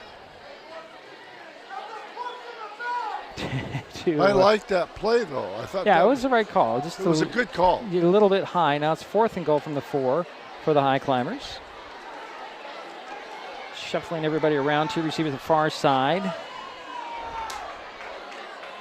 Trevino to the near side by himself, and I think the Highclimbers are going to have to call a timeout as the play clock is winding down. Highclimbers do call a timeout, and that, as Jerry indicates, is their first. So I think we'll step aside with 1:26 to go here in the half. It's Mason Web TV, powered by HCC. KMAS Shelton. In 2024, Hood Canal Communications is celebrating 90 years of innovation and connecting generations. Join the celebration by getting gig speed Wi-Fi. Enjoy lightning-fast internet to connect your smart home and devices. For a limited time, get $90 off your first year of gig speed internet and $90 off your first year of smart Wi-Fi. Some restrictions may apply. For details, visit hcc.net or call 360-898-2481. And we're back here. Jack Stark Field, 4th and goal from the 4-yard line for the Highclimbers. Apologize, somebody bumped the camera and the clock is now off. I'll have to fix that in the halftime. Here come the Highclimbers off the sidelines, trying to score before the half runs out. Brotherton wide to the near side. 3 receivers go wide to the far side. Pistol formation for DePoe. Gooley the back behind him. Waiting for the snap. Back to pass, goes to Poe. He's going to throw it to the far corner, turning and getting his foot down. No, he was out of bounds. Brotherton just couldn't drag it in. Oh, my. You only have to have 1 foot in, right. but he tried really hard. Real hard, and he's discussing it with the referee. And nope, it goes over on downs to the Cougars. But a good effort there by Cody Brotherton. Very good effort. Tried to get that foot down. I think he got a lot of white in the foot, and when it came down, just too far out. He turned around 3 times to get that ball, Jerry. So 1st and 10 from the 4 for the Cougars. Goes over on downs with 1:21 to work. Got 96 yards to go. Redmond back to pass in his own end zone. He's going to step up and throw long. Got a guy there. Oh, just overthrew it. Intended for Hatch. Clayton Hatch was the intended target. Almost ran under it. That was a 50-yard pass. Boy, yeah. Yeah, wow. So it'll be 2nd and 10 from the 4 for the Cougars. 1:17 remains in the half. 2-by-2. Pistol again for Redmond and company. Back to pass in his own end zone. He'll dump it off this time. It is complete to Taylor Sparks. He'll get the first down right at the 15-yard line is where they'll drop him. Should be enough for the first down. Yep, it is. 1st and 10 from the 15. Minute 9 remaining, and the clock is stopped while they set the chains. Sparks caught his 5th pass. Quickly to the line of scrimmage are the Cougars. Pistol again, 3-by-1 this time. On the rollout on the near side. Complete the pass to Sayer. He'll step out of bounds at the 25. That should be enough for another first down. See where they spot him out. Yep, it's enough. Chains are moving. 25, 1st and 10. 52 seconds on the clock. In the half. Cougars trying to put together a long drive here in the half. Highclimbers get the ball to start the 3rd quarter. Pistol again. 3 receivers far side, 1 to the near side. We have a whistle, and I think we're going to have a timeout by the Highclimbers. So we'll head to the sidelines. It's their 2nd timeout. Hey, election season is upon us, and it's important to make informed decisions. With that in mind, there are several candidate forums scheduled in the next month to help you make informed decisions and know who is running for Mason County Commission and 35th Legislative District State Representative. On October 10th, the Mason County Commissioners candidates face off at the Hood Sport Community Church. On October 16th, the Shelton Mason County Chamber of Commerce is holding a candidates forum at Olympic Middle School in Shelton. That forum will be broadcast live on Mason Web TV, powered by HCC. And the next day, October 17th, is the League of Women Voters of Mason County's Speed Dating with the Candidates in the POD3 Auditorium. Mason Web TV, powered by HCC, will be broadcasting the speed dating forum as well. Remember, if you haven't registered to vote, you have until November 5th to do so. Up until 8 o'clock. The day of. You can register and vote immediately. There's no excuse. No excuse whatsoever. Back to football. 1st and 10 from the 25 of the Cougars. On the rollout, and a little bit of pressure, stepping up, throwing in the middle, and intercepted at the 46 by Jax Ward. Just a little overthrown, and Ward just kind of got underneath it. Interception. 1st and 10 for the Highclimbers with 47 seconds remaining. I think that's probably the worst pass I've seen today from Redmond, Jerry. It just overthrew everybody except for Jax Ward. The Highclimbers take the ball on the 48-yard line. Is that the first or second turnover for Capital? Second. First interception. But they had a fumble. Right, a fumble in the end zone, out the back of the end zone for the touchback. Highclimbers send 3 receivers to the near side, 1 to the far side. Pistol for DePoe. 1 back behind him. Back to pass goes DePoe. A little blitz picked up. DePoe on the run. He's going to go sideways at the 50, turn it up, and try to get out of bounds. I think he was ridden out of bounds there. I think he got out of bounds just to stop the clock, and it was a flag down. No gain. Yeah, I thought there saw some laundry out there, Jerry. Yep. It's going to be a hold on the Highclimbers. And the hold was occurred at the 45. So that should mark the Highclimbers back, march them back to the 35, their own 35.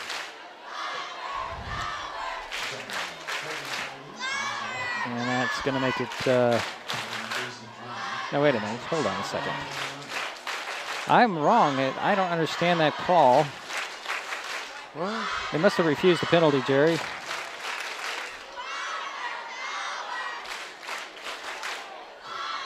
I saw the indication of hold and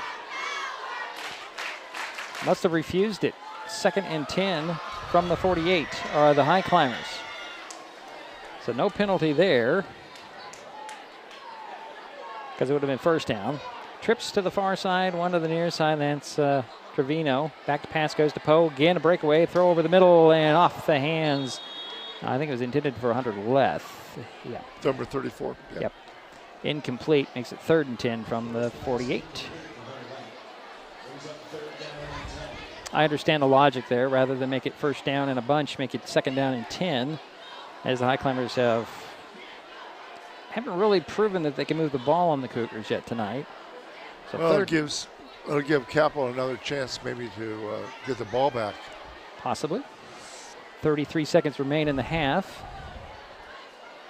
2 receivers near side, 1 to the far side. Pistol for DePoe. Left will shift over to the left side. Low snap, picking it up and having to run is now DePoe, and he'll get to midfield before he's pulled back. Looks like a loss of 2. Let's see where they spot it. And a timeout on the field. Brings a 4th down, and it looks like they're going to spot it at the 49 of the Highclimbers in a 3-yard loss. Okay. Looks like it. Yep. And we have another injured Highclimber. That's why the clock is stopped. I think it's, it's Wyatt DePoe, slow to get up this time. He's going to have to go out for a play here. So that's the 3rd timeout for the Highclimbers? I think it was an injury timeout. No. Injury timeout? Well, they're pointing timeout to the Cougars. Cougars don't have any timeouts left. No, they don't. So it has to be a Highclimber timeout. I don't know. Again, we were having one of those. Referees are still. Not a clear clarification. Yeah. It'll be 4th down. We know that.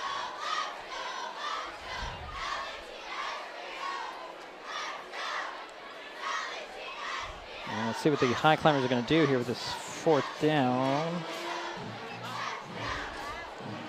I think they're going to punt. You think they're going to punt? Oh, yeah, because 25 seconds.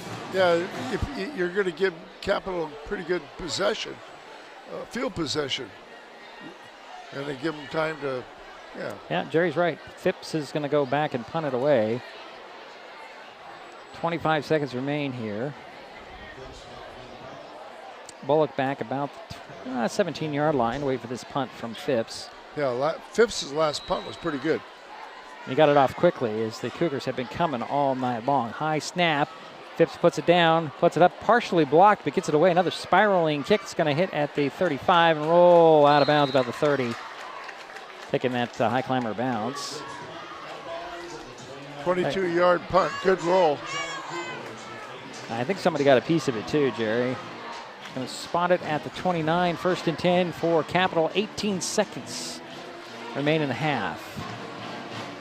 Score, Capital 23, Shelton nothing. Well, time for Capital to throw it a couple times, maybe 3 times if they go to the sideline. So Redmond will go out of the pistol. Sayer behind him. 3 receivers to the far side, 1 to the near side. Back to pass. He's going to flare it out to Ostrander, who's from the backfield. He's going to angle his way to the outside. Going to go up the sidelines as a flag comes flying in from the secondary. As Ostrander gets out of bounds across the 40, about the 43-yard line, it looks like. We're going to figure out the flag, however. We have 10 seconds remaining in the half now. This one's going to go on the Cougars. For whatever reason, the referee is indicating everything to the far sidelines. That's not where anybody is but the Cougars. Well, there he comes. It nullifies a first down. Now he's got to figure it. It's going to be a hold on the Cougars. And marching back 15 from the spot. That's the 4th penalty on Capital. Should put them back about the 20, well, I'm going to say 31-yard line. So 1st and 8 for the Cougars after the penalty. 10 seconds remaining in the half. Redmond out of the pistol. He's got 3 receivers on the near side, 1 on the far side, and Ostrander is the back behind him. Leth shows his blitz and steps out of it. Redmond's going to step up and throw down the field, and that's incomplete. Intended for Hatch. Nice pass coverage. A couple of Highclimbers in there and the coverage. Was that Troy Green, number 4? Yeah, Green, Hardy also in there. It's 2nd and 8. We have mentioned Hardy's name several times tonight on defense. At least 4 or 5 times. Yeah, oh yeah, he's been all over the place. So 4 seconds remain. It's 2nd down and 8 from the 31. So Redmond's going to go out of the pistol again. He's got that 3-by-1. Turn around, hand it off to Ostrander, trying to find some running room around the right side. Hesitates, gets across the 35 to the 36. And that will do it for the first half. So 1 half in the books. Capital on top, 23-0 here in Shelton. We'll take a break, come back with some halftime statistics. This is Mason Web TV, powered by HCC and KMAS Shelton. Kids can't tell when food or drinks include cannabis, especially when the package is fun and colorful. Remember to store in a safe place, out of sight and out of reach. Brought to you by Mason County Public Health and Mason County Substance Abuse Prevention Coalition. If you're enjoying this broadcast, please give us a like on your favorite social media. You can use the handle @MasonWebTV to find us on Facebook, X, formerly Twitter, YouTube, and Twitch. Subscribe and follow Mason Web TV so you never miss anything.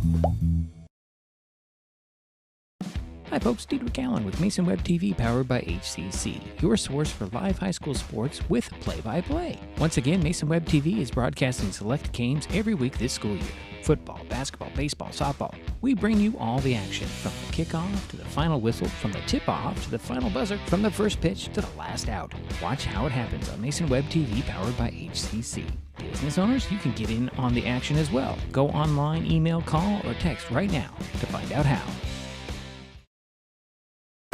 In 2024, Hood Canal Communications is celebrating 90 years of innovation and connecting generations. Join the celebration by getting gig speed Wi-Fi. Enjoy lightning fast internet to connect your smart home and devices. For a limited time, get $90 off your first year of gig speed internet and $90 off your first year of smart Wi-Fi. Some restrictions may apply. For details, visit hcc.net or call 360-898-2481.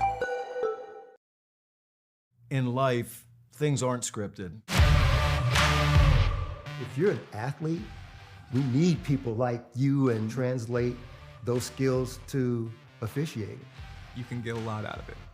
It happens in every town, in every game. We never have a perfect game, but the rewards always outweigh the negativities.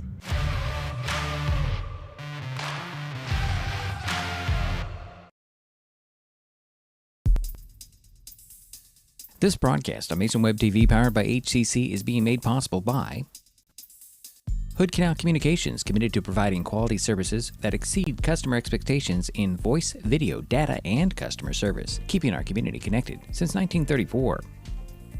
Mason County Public Health and Human Services Prevention Education Partners Substance Abuse Prevention Coalition, helping provide prescription drug take-back boxes in Mason County and providing lockable bags for your prescription drugs, cannabis, and vape products.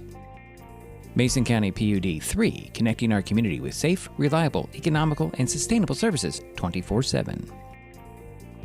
The Conklin team at Windermere Real Estate. When it comes to real estate, nothing compares to local knowledge. Mason County PUD number 1, Washington State's first public utility district, providing safe, reliable, and valued utility services since 1934.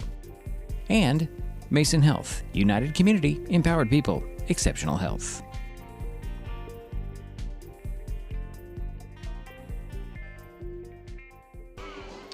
And we're back. It's halftime. Capital 23. Shelton nothing. Got the junior dance team going on here. I was asked to make sure I get this on.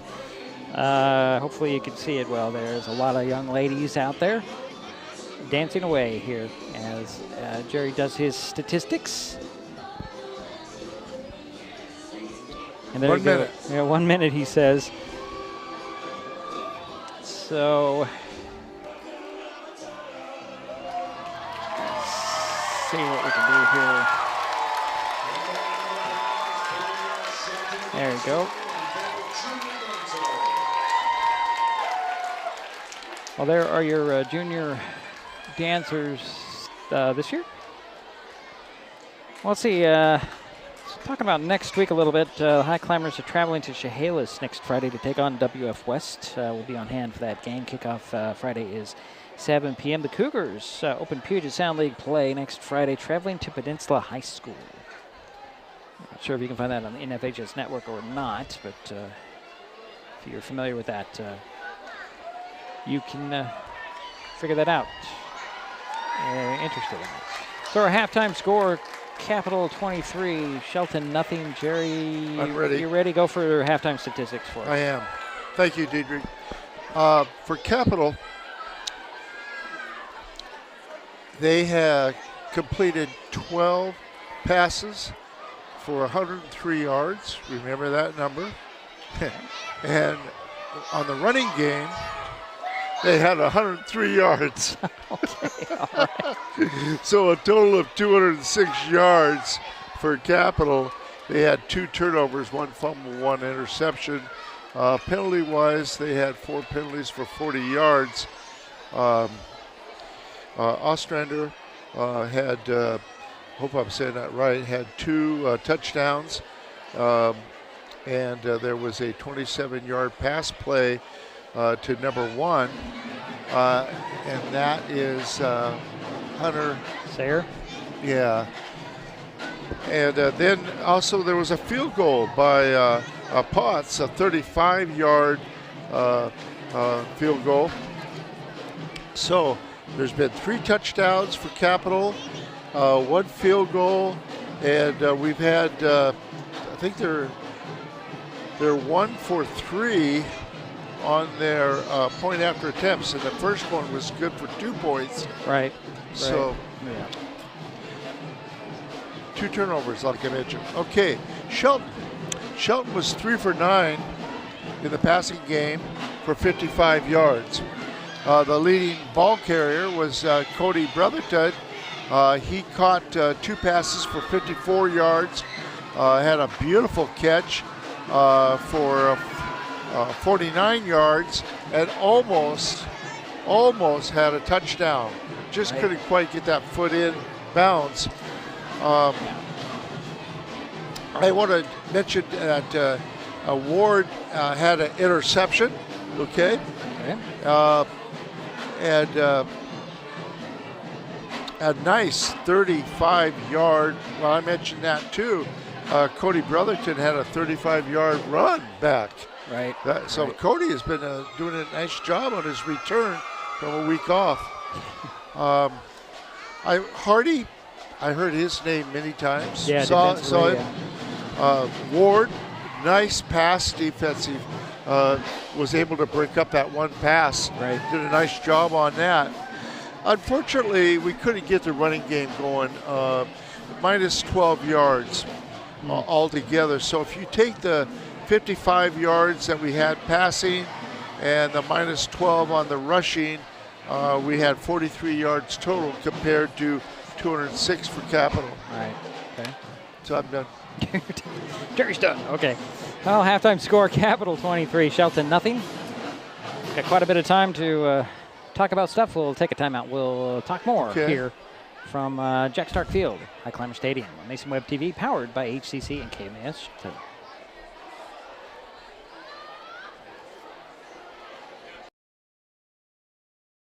With all the question marks and uncertainty that surrounds today's real estate market, it is nice to know that there is a local team that has the experience with all types of markets to ensure you make a sound decision, whether selling or buying. The Conklin team at Windermere Real Estate has been a staple in the Mason County community for over 40 years. Feel free to reach out to Jeff, Andy, Chrissy, or Laura with any real estate questions that you may have. When it comes to real estate, nothing compares to local knowledge.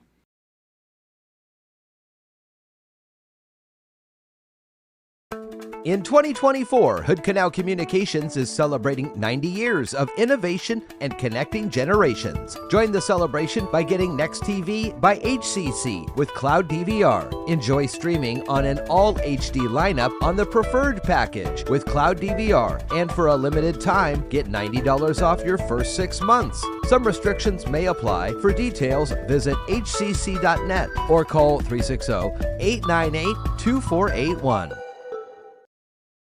An important safety reminder from Mason PUD 3. Please never touch a downed power line. If a power line falls on your vehicle, stay inside and call 911. Tell others to stay back, wait for emergency personnel. Never touch anyone or anything in contact with a downed power line. Always stay at least 100 feet away. Never use an object to move a downed wire. Don't remove trees or limbs near a downed line. Electricity travels through ground, trees, branches, and more.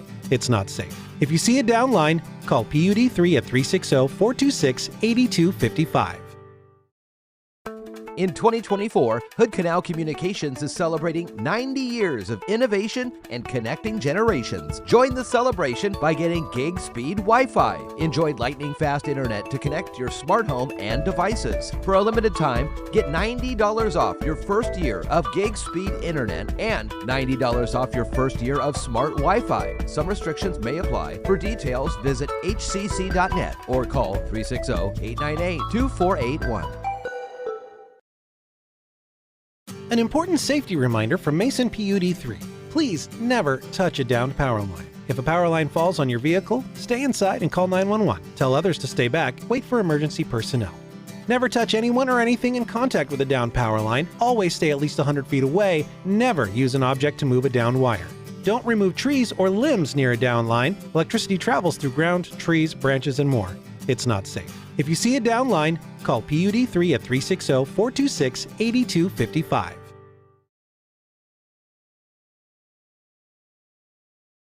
Hi folks, Diedrich Allen with Mason Web TV powered by HCC, your source for live high school sports with play-by-play. Once again, Mason Web TV is broadcasting select games every week this school year.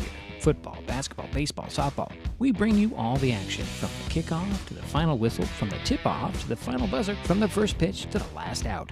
Watch how it happens on Mason Web TV, powered by HCC. Business owners, you can get in on the action as well. Go online, email, call, or text right now to find out how.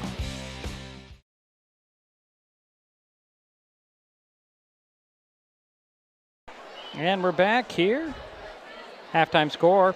Sorry, Capital 23, Shelton nothing. Jerry had a little bit more to talk about? I did. I do. Sorry. Capital had 9 first downs compared to Shelton's 4. Completions, I think I mentioned that Shelton was 3 for 9 and Capital was 8 for 13 in the passing game. As far as the penalties, Shelton only had 1 penalty because that other one was declined. Right. So I think I'm correct on that. And I mentioned Cody had a 35-yard return. 2 nice kickoffs by Capital, by Potts. 1 for 52 yards and 1 for 55 yards. So did you think of anything else as far as highlights? No, not really. Yeah. Been a lot of Capital highlights. We were talking, Jerry and I were talking before the game about the Capital quarterback. And I got to say, I wasn't overly impressed watching him on film, but watching him live is a whole different thing. My goodness, he's got poise. He stands in there and he delivers. He has a nice arm. Yeah. And I heard that from a couple people who had watched the Olympia Capital game and the Chehalis game with Capital. And he is a junior, so yeah, look out. Capital's got at least 1 more year of. And of course, the one that really hurt Capital is they had that fumble in the end zone. Right. And then that gave a touchback to the Highclimbers. Right, and there was a penalty on that, and that ended up being a half the distance thing because it was a unsportsmanlike deal between a couple of players. Yeah, Capital also had a blocked punt. Right. And Ward had a nice interception. Right. And we hope that Bennett Henry is going to be okay. Right, he's out, taken off the field. There's an ambulance across the field over there, Jerry, but it hasn't moved. So that's a good sign. That's a good sign. They did take him off by cart, although I don't think the ambulance was here at that time, so I'm not really sure. Central Mason Fire, always on scene. I want to go back to Ward. Okay. Ward made a nice defensive play down here against Capital on a pass that was thrown by the Capital quarterback. So he's done a nice job out there on pass defense along with Hardy. So let's talk a little bit about the Highclimbers and their secondary and their defense. They've been tested the first 3 weeks. A great quarterback at River Ridge, which was a surprise to me. Last week, North Thurston's quarterback he had the Highclimbers hopping in the secondary, but there was that dual threat there with the running game for North Thurston. So yeah, kind of like what Capital is. With Ostrander. Yeah. Yeah, and the interesting thing about Ostrander, I mentioned he had 9 carries for 84 yards. So he's averaging about 9.4 yards per carry. Of course, it doesn't hurt to have he's had several nice gains. Yeah, he's 1 for 33 yards. He's very fast when he gets the ball, and he knows where to run, and he sees holes that you wouldn't think are there. I mean, he's got an angle usually when he gets the handoff, and he goes fast, and then next thing you know, he's cutting the other direction and leaving people in the dust. And boy, very, very tough runner. Yeah, well, I'd heard that coming in. So Jerry does a little more scouting on things than I do. Well, I watched a couple of quarters of the Capital Chehalis game from last week, and that's about it. Yeah. So well, I go by what parents and by what bystanders in Olympia have said. Well, living in the heart of Olympia, you kind of have that advantage than me, who lives on the outskirts of Mason County.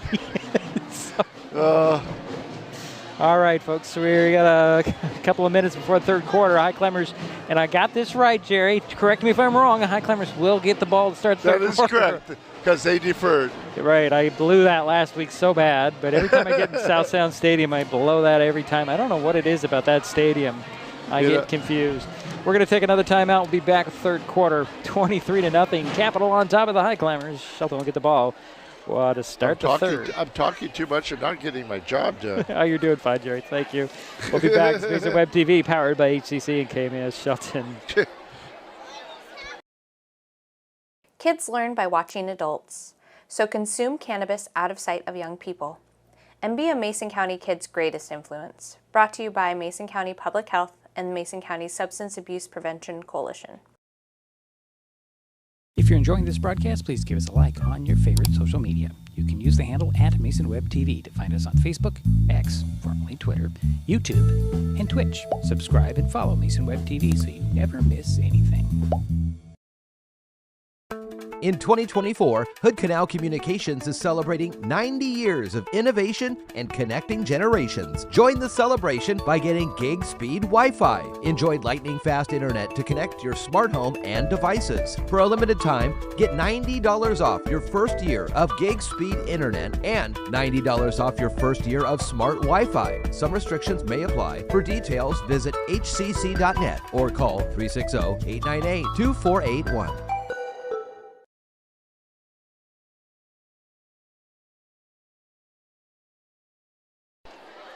Well, the Highclimbers are out there waiting for the third quarter kickoff. I was going to play another spot, but I don't think I have time, folks, as clock's starting to wind down. Highclimbers will start the third quarter with the ball, and they're in the hole, 23-0. Jerry, what do you think here? Why am I getting the wrong thing on this camera here? Let's try that, Huh, interesting. Okay, camera has frozen, folks, so let's try that.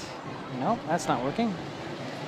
Here's a run up in the kick. I'll have to do this old school here as the ball's taken at the 9 by Brotherton. Brotherton will get smothered under at the 11-yard line. My camera is frozen, folks. Another nice kickoff by Potts of 53 yards. Let's try this. Nice to have Cody back.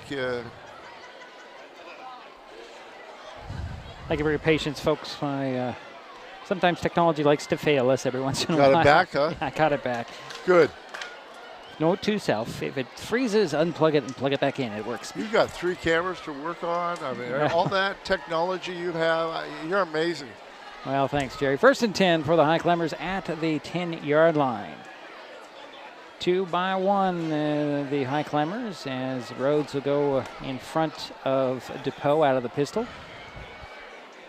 Low snap, and it's in the end zone, and gathering it up, I believe it's going to be Morford who gathered it up, and that's a safety. Has to be a safety. Yeah, it is. Or do we have a penalty? Yeah, they do finally call the safety, and the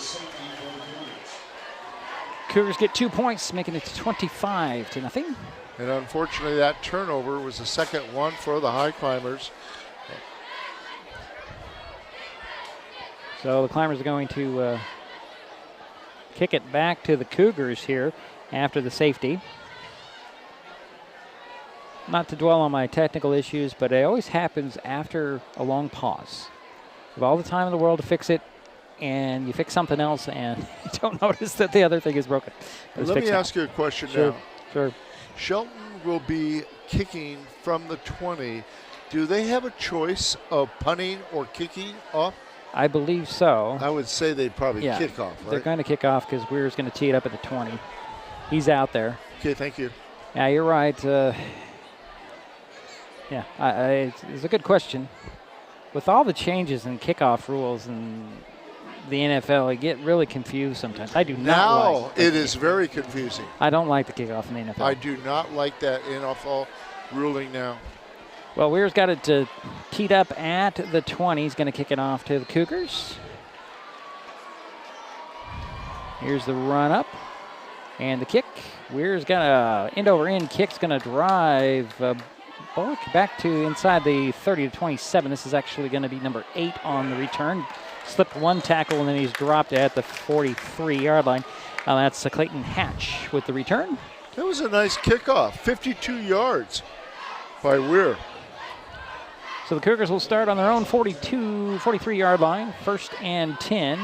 It looks like Redmond's going to continue at quarterback. Ostrander out there as well. Yeah, they needed a good kickoff there. Looks like Sayer and Bullock will be the wideouts on the far side. Hatch and Taylor Sparks will be the wideouts on the near side. So 2 by 2. Pistol for Redmond. Ostrander the back behind him, about 3 yards. Ostrander claps once, get a guy in motion. That's Taylor Sparks. Get the reception, though, is going to be Hatch on that wide receiver's screen. Gets right to midfield. And an 8-yard pickup, 2nd and 2 for the Cougars, leading 25-0. Approaching 11:15 to go here in the 3rd quarter. So a pickup of about 8 on that play? Yep, 8. Cougars not in too much of a hurry in this 3rd quarter now. Again out of the pistol. Turn around, hand it off to Ostrander, who picks some running room, goes up the middle, gets the 1st down, and is pulled back as he got to the Highclimber 45. It's a little different than I described in the halftime, is Ostrander kind of was patient on that and waited for the hole to develop before he hit the 2nd gear.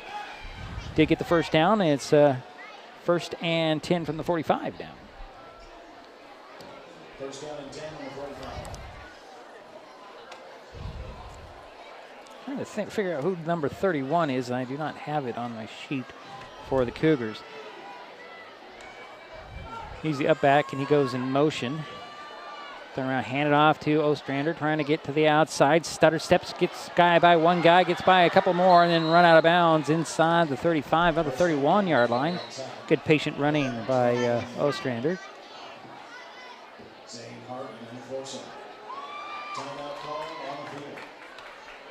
And there is a timeout on the field for, we have another down to Highclimber, Jerry, just in front of the Highclimber sidelines.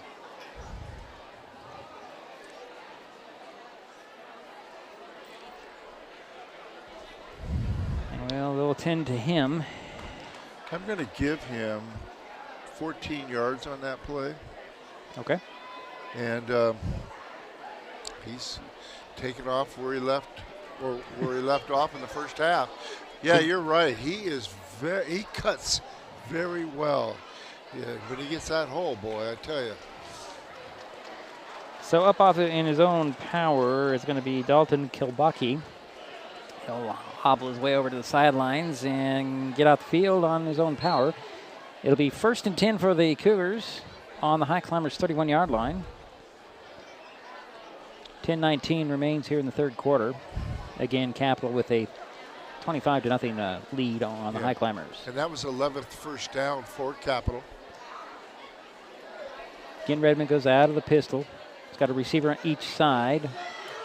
And Ostrander to the back. He'll turn around and fake the handoff. He's on the rollout, and then he's cut off, and he's got to scramble. This turns it upfield, runs out of bounds inside the 30. And where are they going to mark him out? About the 28, it looks like. One referee spawning into 26. The other one's at the 28. They're going to move it back. They're going to put it at the 28. It looks like a 4-yard. 3rd down, or 3-yard pickup, it looks like. 3? Yeah. Okay. The 28, 2nd and 7. From the 28 are the Cougars.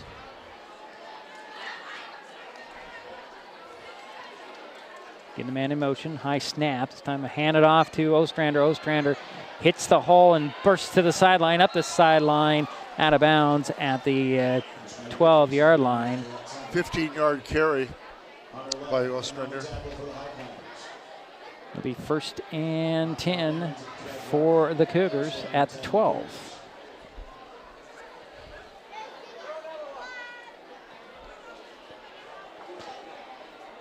clock is stopped at 10:06 to go, third quarter.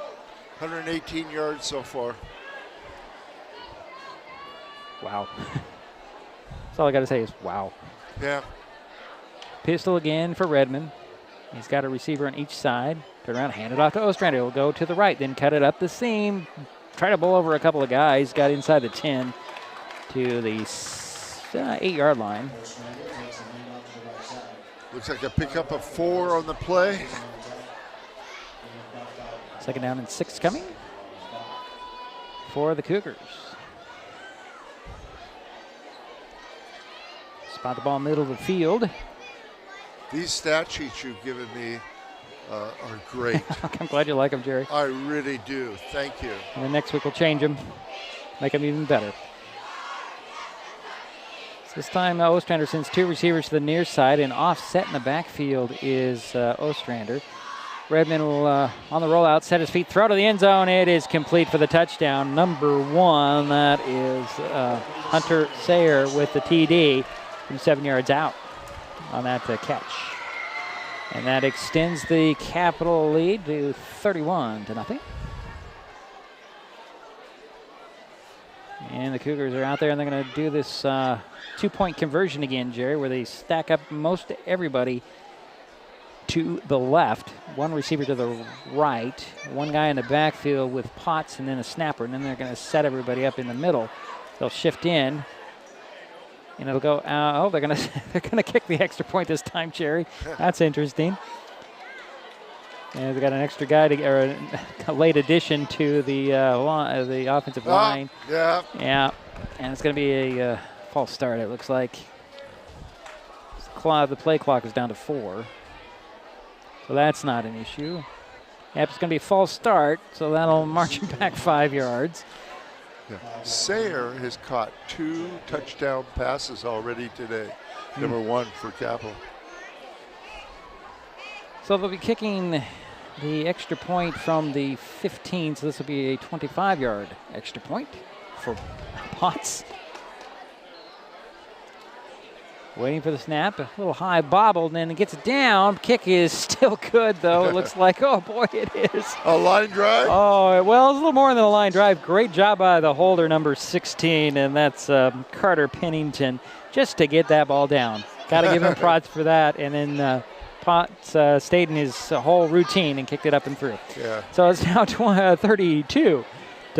We'll take a break. It's Mason Web TV, powered by HCC and KMAS Shelton.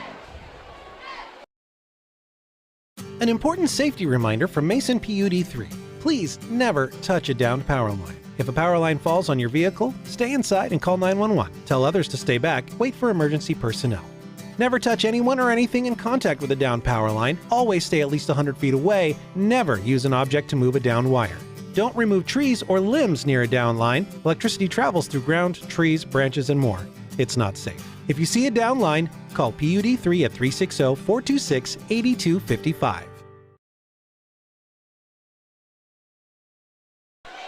Potts has it teed up at the 40.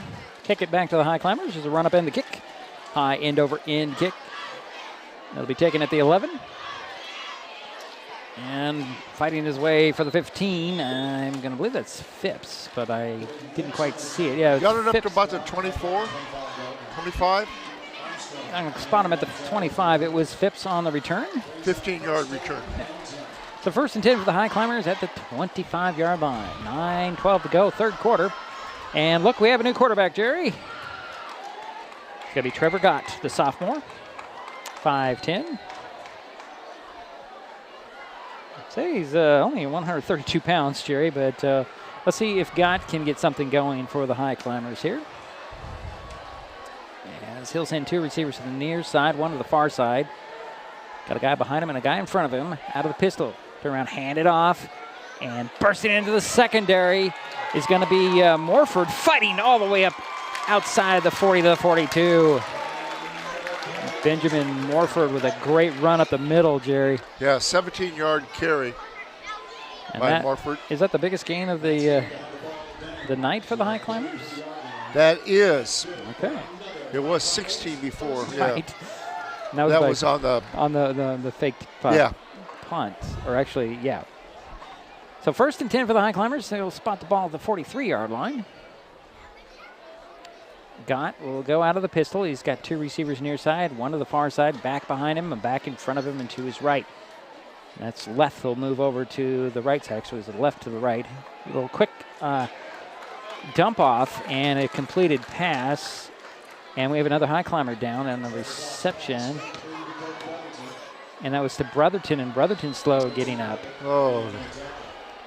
We just got him back, and Brotherton is slow at getting up after that catch of 5 yards. He slid down. Actually, it was 4 yards, wasn't it?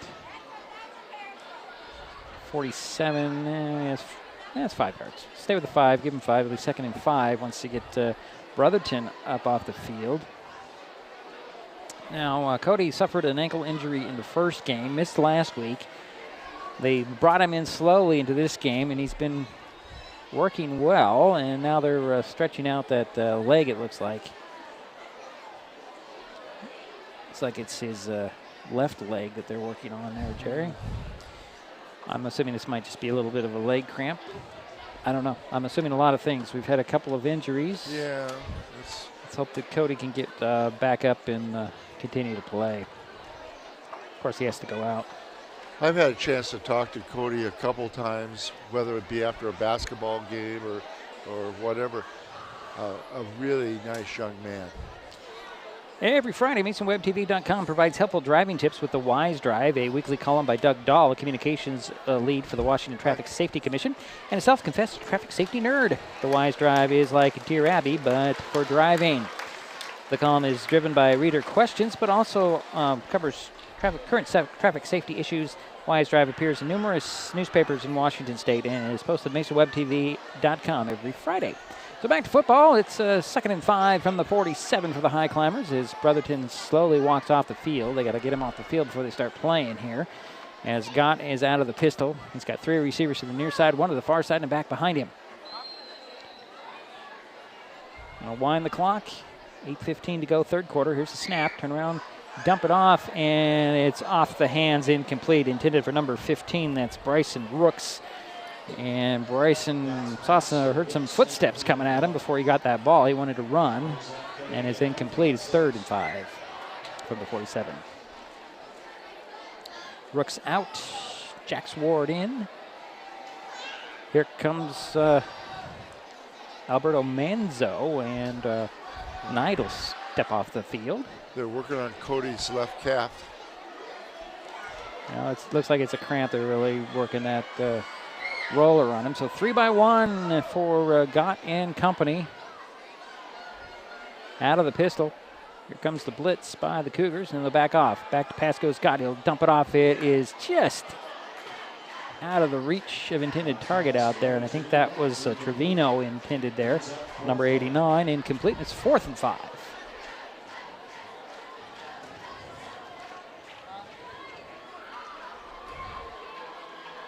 So here comes a punting unit for the Highclimbers as Phipps is going to go out there to punt it away. And Bullock will stand about the 20-yard line waiting for this punt from Phipps from the 47. 8:05 to go here in the 3rd quarter. Snap, and here comes the rush. Kick is up and high and a little bit deeper. A fair catch called for. And the Bullock will grab it at the 27-yard line, and it's 1st and 10 for the Cougars. On a 25-yard punt, no return. Good hang time again. Yep. Consistency for Braden Phipps. And the Cougars are actually going to start at the 28-yard line, 1st and 10. Just under 8 minutes remaining 3rd quarter. They're leading 32-0. Redmond's still out there at QB for the Cougars. Ostrander in the backfield with him. Out of the shotgun this time. 2 receivers on each side. There's the snap and hand it off to Ostrander. He'll come to the left side being pursued and then chopped down at the 30. Gain of about 2 on the play. Left in there on the tackle. And Morford also in on the tackle. They'll give him the 31. It'll be 2nd down and 7. for the Cougars. Clock is running at under a minute, 7.5 minutes to go, third quarter. Pistol again for Redmond, 2x2 with Ostrander behind him, man in motion. Fake that pitch to him, and then he'll step back and throw down the middle. It is a diving catch in the middle. Nice play there by Bullock into Highclimber territory at the 47-yard line. He just laid out for that one, Jerry, and caught it on the dive. 21-yard pass play. First and 10 for the Cougars.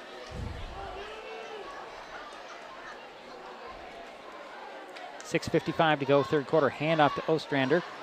Trying to find some running room. Got a blocker in front of him. Pursued, and the flag goes flying in at the end of the play. Pursued by Gooley and tackled by Gooley with left. Yeah. And who else is in there? I think it's going to go against Shelton. Mason Guard also in there on the tackle. And we're going to clear up that flag on the field at the 45. It's going to be a hold on the Cougars. I did not see that. Did you? You can call a hold on every play, Jerry. I know you can. That. I know you can. It was at the end of the play, so it must have been in that little scrum block that Ostrander was involved in at the end of the tackle. So they're going to mark it off 10 yards from that spot. Okay. It'll march them back to their side of the 50 at the 45, so it'll be first and 18. The reason why I say that is I didn't see any Capital players in that area. Oh, there was a lead blocker for Ostrander. He must have done the holding, trying to hold a couple of Highclimbers. Okay. Didn't work. Got caught as well. 1x3, I should say. Out of the pistol goes Redmond. Got those three receivers on the far side. Back to pass he goes. He's going to be flushed out. He'll step up, and he's going to tuck under and run to the 50. 45, sips out of bounds. So it looks like he picked up 10 yards. And again, my camera's frozen. There we go. Wow. I apologize, folks. I don't know what's going on with the cameras today. So second down and 7. Yeah, now Capital's in 4-down territory. They'll spot the ball at the 44 of the Highclimbers. 6:29 to go in the third quarter, leading the 32-0. Pistol again for Redmond. He's got 1x2, man in motion across the formation. Hand off to Ostrander. He'll pick his way, go right, then cut up the seam and get to the 30, and he's still on his feet. He's pulling the Highclimbers with him inside the 30 to the 27. First down. 27-yard carry. Clock is running, 6:15 to go, third quarter. He's already picked up 67 yards this half on 6 carries. Again, he's averaging over 10 yards per carry. So one receiver on this near side, 2 to the far side. Out of the pistol goes Redmond with Ostrander behind him. Turn around and fake the handoff, back to pass. He's looking to the right, throws for the end zone. Got a guy there, right in the bird basket. Touchdown. That's Dante Pregame, number 80 with the touchdown. That's his second one, isn't it, Jerry? I believe so. To number 80? Yep. So 27-yard touchdown pass. Makes it 38-0 with 5:47 to go in third quarter. And here's that 2-point attempt formation that they have. And then they'll bring everybody back in, and Potts will attempt the traditional 1-point attempt. No, that was his first touchdown. I thought he got one earlier, but no, number 1 did. Okay. Got 2. All right, all right. Here's the snap. The spot is down. Kick is up. It's blocked this time. That was Hunter Leth who got his hands on it, and that extra point is no good. But the damage was done. The Capital Cougars now lead 38-0. 5:47 to go in the third. This is Mason Web TV, powered by HCC and KMAS Shelton.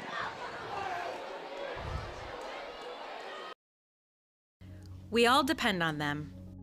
For medical emergencies, to keep our highways safe, and to get back on the road. And emergency responders depend on us to watch for them, to slow down and move over. We do it for the people out there taking the risks while helping others, and the people who care about them, because most of us agree that we all share a responsibility for safety on our roads.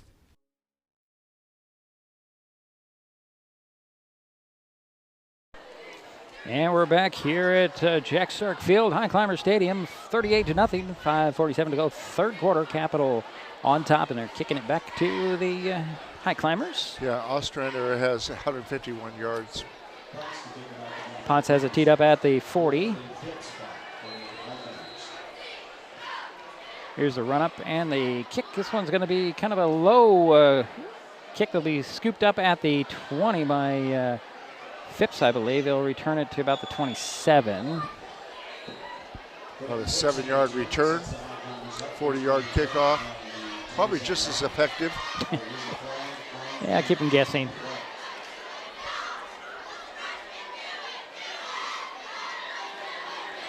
So 1st and 10 for the Highclimbers. They're going to spot it at the 27-yard line.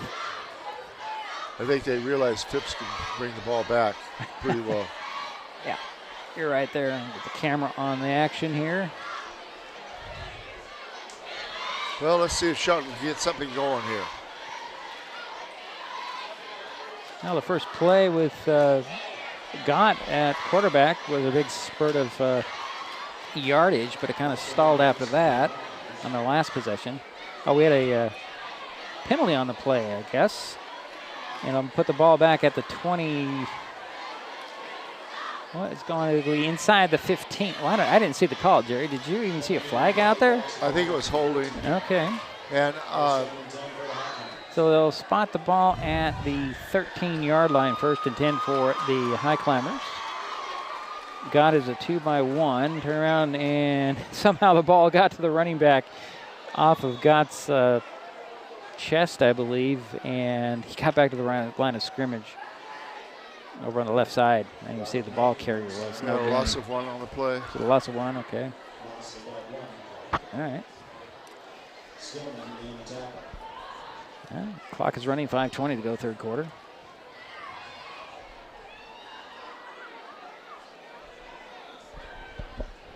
Highclimbers taking their time. Well, I guess that was Knight on the carry as he's trotting off the field as Menzo is back in there.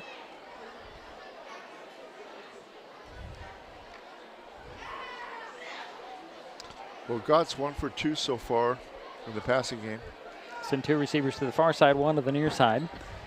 Get out of the pistol. Turn around, hand it off. This is Menzo fighting his way to the 15. Alberto Menzo. Okay.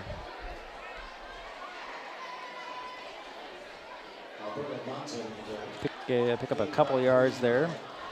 Brings up 3rd and 9 from the 15.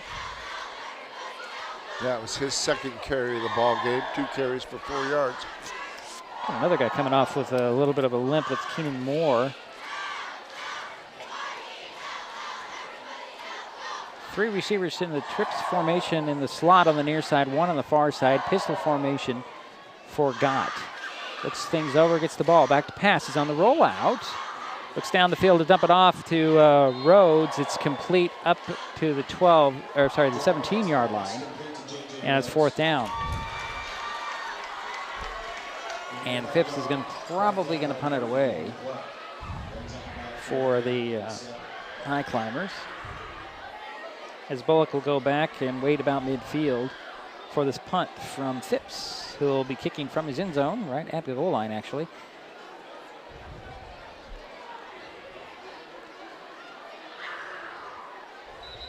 And then we're going to have too many people on the field.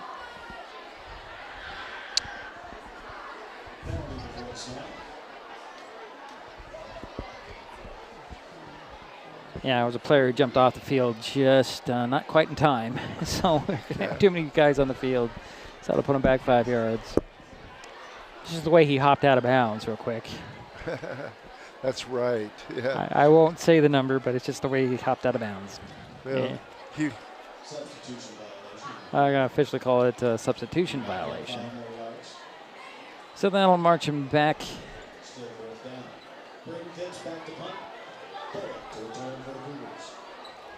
Looks like the 12-yard line now.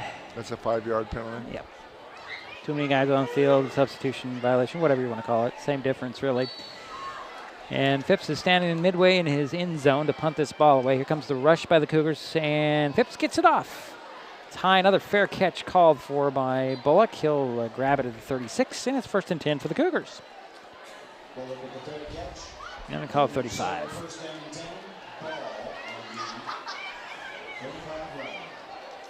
Well, Capital has got good field position again. Yeah. Fortunately, depending on who you are. Depending on who you're rooting for here. 3:17 to go, third quarter, 38 for Capital, nothing for Shelton. In the pistol, 2x2 for Redmond. He'll turn around, he'll hand it off, and here's Ostrander trying to go around the right side, and he'll bust it up. See you later, touchdown. Nobody can get to him. He just broke through the line and scampered up the sidelines. 35-yard touchdown. Yeah, 35 yards later, and they put the scoreboard at the 44. And that should be a running clock from here on out. Yeah. That 40-point cushion. So Potts is on to kick the point after. See if he can do a little better job this time. All that movement might throw everybody off. They're waiting for the snap. Snap high, put it down. Kick is up. Oh, it hit the crossbar and went off. Oh, back-to-back missed extra point tries for Potts. Yeah, they haven't been very successful on their point after attempts. Well, the snaps are a little high. Okay. And, it throws everything off, doesn't it? It's momentum. It's just like snap down, spot down, and the kick. Potts is going through his motions, but if the ball isn't placed down properly, is good observation. Good nothing job. You can do about that. Yeah. 3:08 to go in the third quarter. 44 for Capital, nothing for Shelton. We'll just keep it right here as the Cougars are going to be kicking it back to the Highclimbers here. Phipps is going to go wide to the far side. Ward will be deep, actually, at the 10 on the near side. Potts is going to tee it up at the 40. I'm really impressed with Potts as a kicker, aside from his miscues on the holding and the snapping, but he's a very impressive kicker. And he'll go back to boot this way as this ball back to the Highclimbers. Last one was kind of a line drive pooch kick that Phipps picked up short. Now here's a run up and the boot. This time it will be end over end, and Phipps will take it at the 5.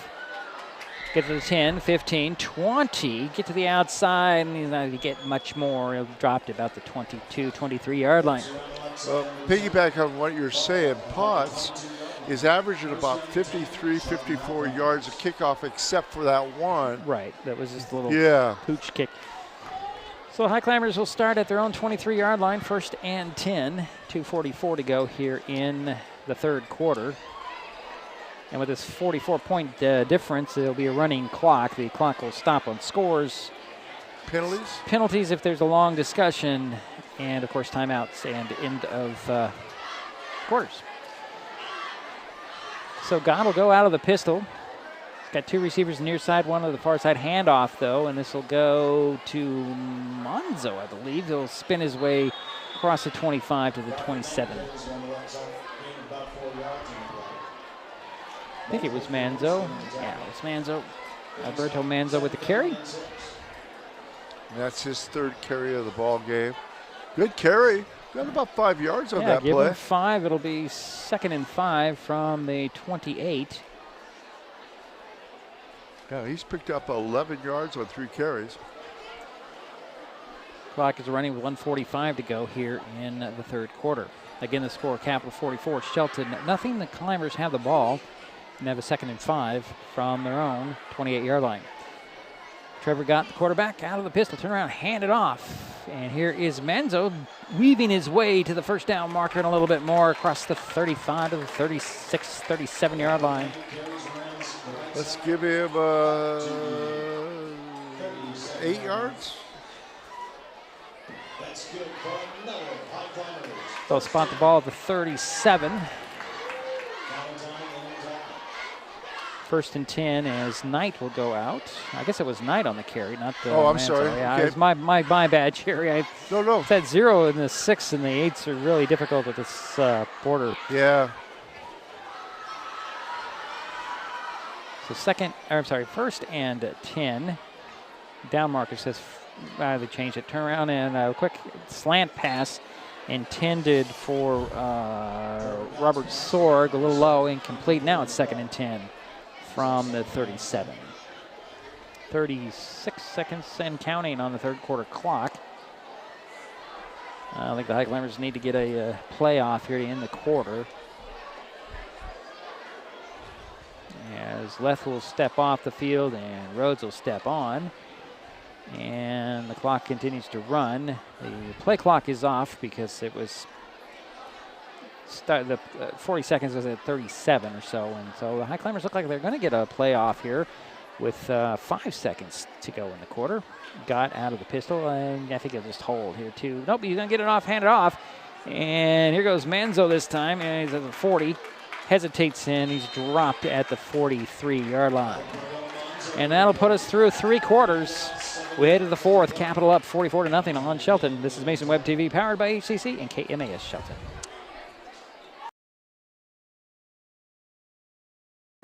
In 2024, Hood Canal Communications is celebrating 90 years of innovation and connecting generations. Join the celebration by getting gig speed Wi-Fi. Enjoy lightning fast internet to connect your smart home and devices. For a limited time, get $90 off your first year of gig speed internet and $90 off your first year of smart Wi-Fi. Some restrictions may apply. For details, visit hcc.net or call 360-898-2481. Kids can't tell when food or drinks include cannabis, especially when the package is fun and colorful. Remember to store in a safe place, out of sight and out of reach. Brought to you by Mason County Public Health and Mason County Substance Abuse Prevention Coalition. If you're enjoying this broadcast, please give us a like on your favorite social media. You can use the handle @MasonWebTV to find us on Facebook, X, formerly Twitter, YouTube, and Twitch. Subscribe and follow Mason Web TV so you never miss anything. We head to the fourth quarter of play. Capital 44, Shelton nothing. The Highclimbers will have a 2nd and 4 from their own 44-yard line. Yeah, Manzo's had 4 nice carries for 15 yards. Pistol again for Got a guy behind him, a guy in front of him, and to his right, 2 receivers near side, hash mark near side, and 1 receiver to the far side, all alone. Here is the snap to Got, and no snap to Got, as a little bit of an encroachment there by the Cougars, and that'll give the Highclimbers first down by penalty. Put them on at the 49, it looks like, and it should be 1st and 10 from there.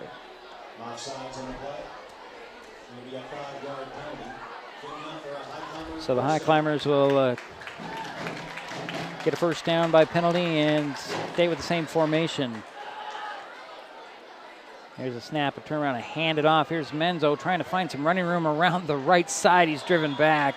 Forward progress should get him back to the line of scrimmage, and it does. So 2nd and 10 coming. Should note we are in the running clock here with 11:15 in the ball game. Robert Sorg will step onto the court. Here comes Robert Knight, the 3rd, as well as Manzo will get a rest. Shelton's had 7 first downs in the game. 10:55 on the game clock. Gottleson, 1 receiver to the near side. That's Phipps, 2 to the far side. Knight, the back behind him. Rhodes, the back in front of him, who goes in motion. Low snap, and Knight has to fall on it. A loss of 5 on the play. The way Phipps was running down the field, I think that might have been supposedly going for him in a long pass, but it's 3rd down and 15 from the 44 for the Highclimbers. Rhodes goes out and Left comes back in for fullback. So we got a passing play coming up. Approaching 10 minutes to go here in the ball game. That'll go out of the pistol. 3 receivers far side and 1 to the near side. Back to pass he goes, pumps and goes long. Nobody there. A little miscommunication there with Sorg. As it was, I think it was supposed to be a pump and go, and Sorg forgot it was a pump and go and stopped. The one positive thing I saw on that, though, Dietrich, he has a pretty good arm. Oh, yeah. Yeah. There's a reason he's playing quarterback. Yeah. Yeah. So another punt for Braden Phipps. Yeah, that was a nice little pass. It was just like miscommunication with the receiver. Yeah. Supposed to be a little double move there, and didn't quite happen, or maybe it was held up by the defense. I don't know. Well, here's the punt formation, and we have a whistle and a timeout, I believe. Yeah, timeout by the Highclimbers with 9:09 to go in the ball game. First timeout this half. Hey, if you're enjoying this broadcast, please give us a like on your favorite social media. You can use the handle at MasonWebTV to find us on Facebook, X, formerly known as Twitter, YouTube, and Twitch. Subscribe and follow MasonWebTV as you, so you don't miss anything like this game tonight. We also have lots of live streams. Mason County Commission, Shelton School Board, North Mason School Board, Mason County Fire District number 12, Port of Allen Commission. You are busy. Well, we try. And add all those public hearings for the candidate forums. Yeah. Yeah, we're still working with Jeff on our own, but got to be coming up here in a couple weeks. We got a lot more here. Here's the punt by Phipps. Pressure on, big rush, nice spiraling punt that Bullock will take the fair catch at the 21. Actually, that wasn't Bullock, excuse me, it's 23. And I don't have a 23. No, it's Xavier Robbins. Xavier Robbins, number 23, according to my other sheet, not the official roster. That was a nice punt. It was, with 36 pressure. yards, and he got it off. He was. What I am noticing when there are people coming at Braden Phipps, he gets off better punts than their spirals. Not end over end, they're spirals. Yeah. It's actually very pretty to watch. No, he's. I think we might have a new quarterback there, Jerry. Can't see the number. Okay. Looks a little different than me. He's out of the pistol, 2x2 with the back behind him. Oh, it's Potts. Potts will hand it off, kind of a weird handoff. And this is number 22 on the carry. That's Patrick Halpin. He gets it across the 25 to the 27-yard line. Gain of 4? 5? Well, they're going to give him 5. Let's give him 5. Okay. 2nd and 5 coming from the 27. So Potts is a new quarterback. Well, he's a quarterback and a kicker. Do it. Well, we saw him throw a couple of times in those 2-point attempts. He did throw. Yeah. So go out of the pistol, get a guy in motion. Hesitates and crosses in front of him, turn around, hand it off. Here goes Halpin fighting for the 30. Gets it on the outside to the 35, 40, still on his feet. And backs down across the 40 to the 43. Nice run by number 22, Patrick Halpin. The number was? 2-2. Okay, Double twos. again. To the 43-yard line, 1st and 10 for the Capital Cougars. 7:14 and counting on the game clock. Cougars up 44-0. 2 nice runs in a row by him. Looks like he stays in the ball game, and Potts will go out of the pistol. Now the receivers 2x2 go out of the shotgun, actually, with Halpin to his left man in motion, and a little, I guess you'll call that a handoff to number 14, and he'll get across the 50. Number 14 is Garrett Murphy. Get inside the Highclimber territory to the 49. So good run. That little jet sweep, I guess you can call it. About 7 yards. Give him 8, Jerry. Give him 8. 2nd and 2 coming. Okay. Yeah. I'm only going by the down marker, Jerry. That's I see that they moved it just a little bit more. Okay. So 2nd and 2 from the 49 of the Highclimbers are the Cougars. 6:15 to go in the ball game. Potts back in the pistol, man in motion across the formation.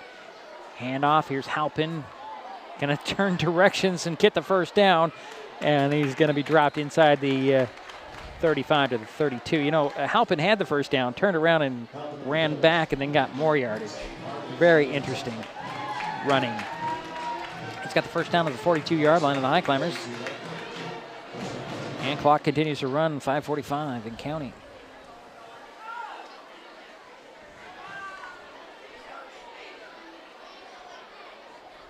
Potts will go out of the gun this time with Halpin to his right and a step behind him. 2 receivers on each side. Directing some traffic, and there's the snap and the handoff again to Halpin. He'll get to the 40 that time, or he drags a couple of Highclimbers to the 40. Actually, I'm going to call him 41, so only give him a yard on that run. Okay. 5:10 on the game clock and counting. 2nd and 9 for the Cougars. Yeah, he's carried it 4 times in a row for a total of 28 yards, 7 yards per carry. Again, the pistol for Potts with Halpin beside him. 3 receivers near side, 1 on the far side. Back to pass goes Potts. Looks down the middle, throws to the guy deep on the sidelines, and just overthrew intended target. There's number 16, Pennington, Carter Pennington, incomplete, and it's 3rd and 9. Yeah, like you said, he just overthrew just barely.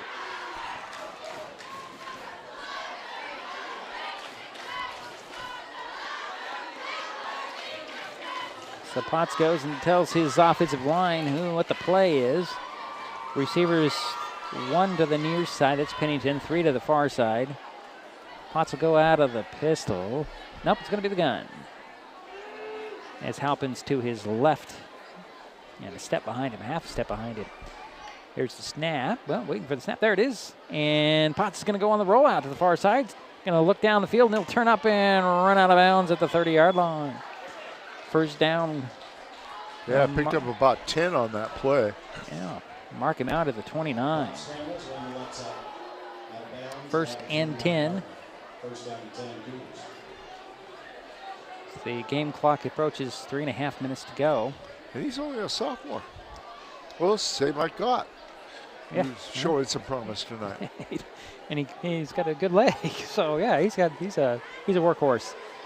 Pistol formation again for Potts. He's 2 by 2 this time. Helping the back behind him, man in motion. And helps the keeper by Potts. He'll scramble outside, get drug out of bounds inside the 25, about the 23-yard line. Gain of at least 6. Let's see where they. Depends on where they spot it. I think it stay with the 6 for 2nd and 4. Okay. From the 23. Under 3 minutes remaining here and counting.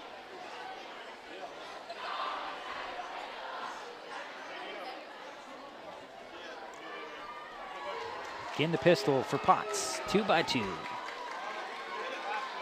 Waiting for the snap. Going to be delayed handoff. This time it's number 44 on the run. He's going to get tripped up just inside the 20. Number 44. Let's see if I have that number somewhere. And it is Koa. Joy Koa on the carry. First down run there, and they'll mark it at the 18-yard line. 1st and 10. 2:10 to go in the ball game.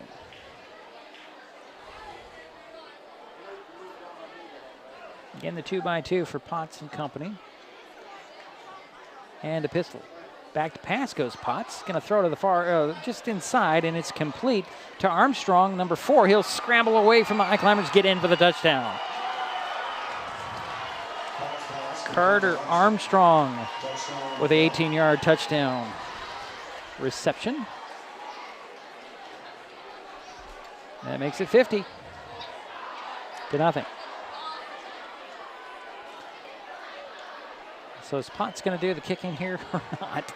That's my question. Going to bring somebody else out. Nope, it's going to be Potts. Pennington will be the holder.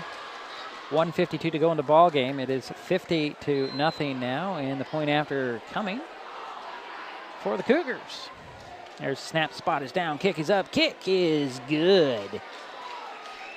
Makes it 51-0, 1:52 to go in the ball game. We'll take a timeout. It's Mason Web TV, powered by HCC and KMAS Shelton. In 2024, Hood Canal Communications is celebrating 90 years of innovation and connecting generations. Join the celebration by getting gig speed Wi-Fi. Enjoy lightning fast internet to connect your smart home and devices. For a limited time, get $90 off your first year of gig speed internet and $90 off your first year of smart Wi-Fi. Some restrictions may apply. For details, visit hcc.net or call 360-898-2481.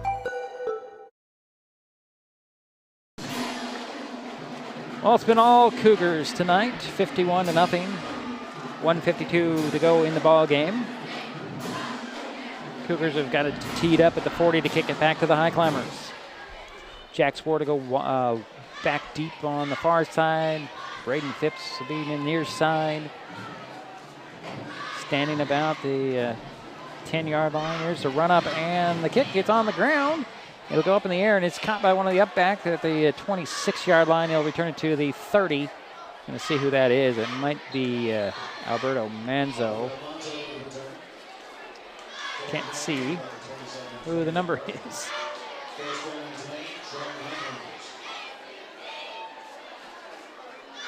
Yeah, that's Manzo with the return there, Alberto Manzo. And the Highclimbers start out on their own 30-yard line, 1st and 10 for Trevor Gott and company with 1:20 and counting on the game clock.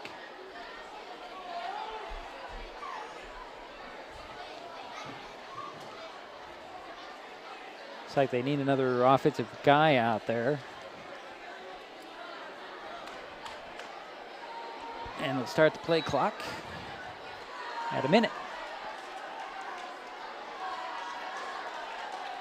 Gott sends one receiver to the far side, 2 to the near side.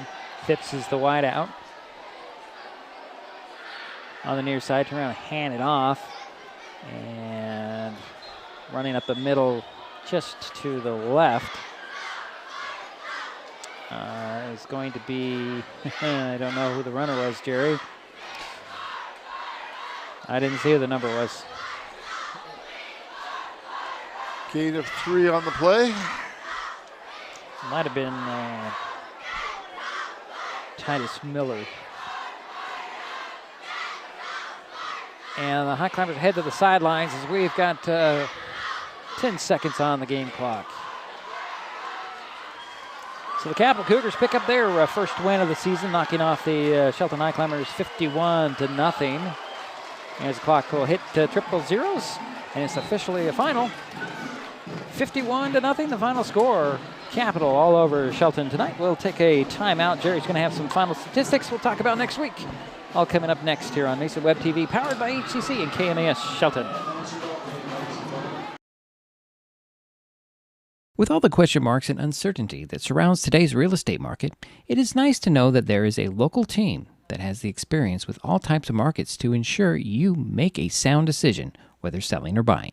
The Conklin team at Windermere Real Estate has been a staple in the Mason County community for over 40 years. Feel free to reach out to Jeff, Andy, Chrissy, or Laura with any real estate questions that you may have. When it comes to real estate, nothing compares to local knowledge. Neighbors help each other. It's how community works, and it's how we do business at Hood Canal Communications. We know you count on us for value-priced internet, TV, and phone service, backed by friendly local support. Your hard-earned dollars stay right here as we invest in our community, our people, and smart technology. Hood Canal Communications, keeping our community connected while being a good neighbor. Hi folks, Diedrich Allen with Mason Web TV, powered by HCC, your source for live high school sports with play-by-play. Once again, Mason Web TV is broadcasting select games every week this school year. Football, basketball, baseball, softball. We bring you all the action, from the kickoff to the final whistle, from the tip-off to the final buzzer, from the first pitch to the last out. Watch how it happens on Mason Web TV, powered by HCC. Business owners, you can get in on the action as well. Go online, email, call, or text right now to find out how.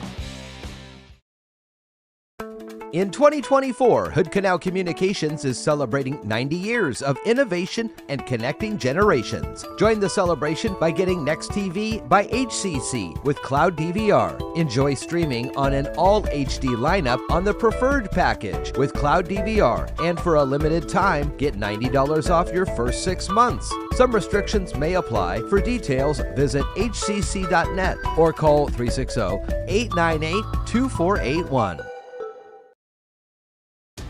At the U.S. Center for Safe Sport, we see champions everywhere we look. In every sport, on every court, we're building a foundation to ensure all athletes are safe, supported, and strengthened. At the U.S. Center for Safe Sport, ending abuse is not just our job, it's our promise.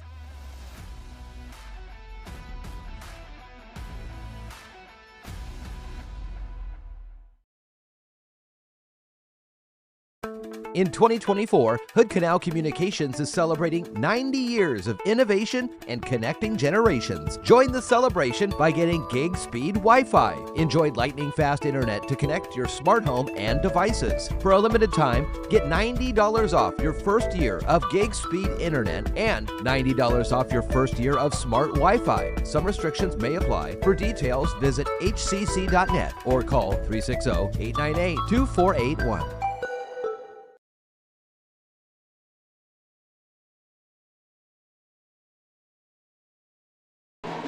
Well, it's a final here at Jack Stark Field, Highclimber Stadium.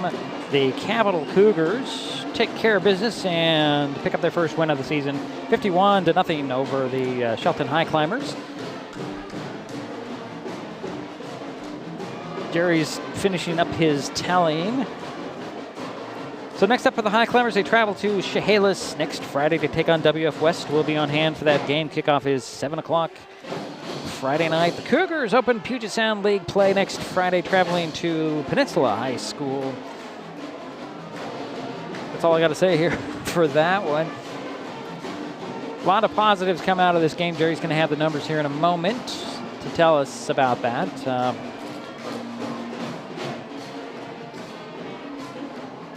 Remind you to, give us a reaction on your favorite social media. You can find us on Facebook, Twitter, well, it's called X now, YouTube, and Twitch.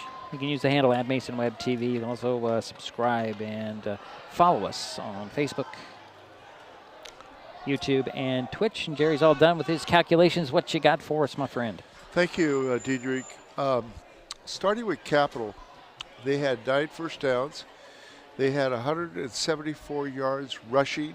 171 of those, made a mistake, math-wise. Jerry make a mistake? No. Rushing, they had 274 yards. 274 yards. Passing, they had 187. So if you take and add those numbers, they had a total of 461 yards, 274 rushing, 187 passing, and my totals are 461 yards. Wow. Wow, yes. They were 13 for 19 in the passing game. They had 60 yards and penalties. They had 2 turnovers. Their kickoffs were good. Potts, I was very impressed with him, with his kickoffs. Didn't have to punt, I don't think. No. Or maybe once. I don't think they punted. I don't think he did. Shelton. If they did, it was in the first half. Yeah. And I want to go back, and I made a mistake on Capital. Capital had, 9. They had 18 first downs. They had 9 each half. Really? So 18 first downs 461 yards total, 13 for 19 in the passing game, 60 yards penalty. Okay, Shelton had 8 first downs. They had a total of 30 yards rushing. They were minus 12 in the first half, but they had 42 yards in the second half. Passing-wise, they had 65 yards total, 55 in the first half, 10 in the second half. Completions, they were 7 for 19. 7 for 19. Penalties, they only had 25 yards in penalties. They had 2 turnovers, so each team had 2 turnovers. Not a lot of penalties, especially for Shelton, and they had a total of 95 yards. So you're looking at 95 yards compared to 461.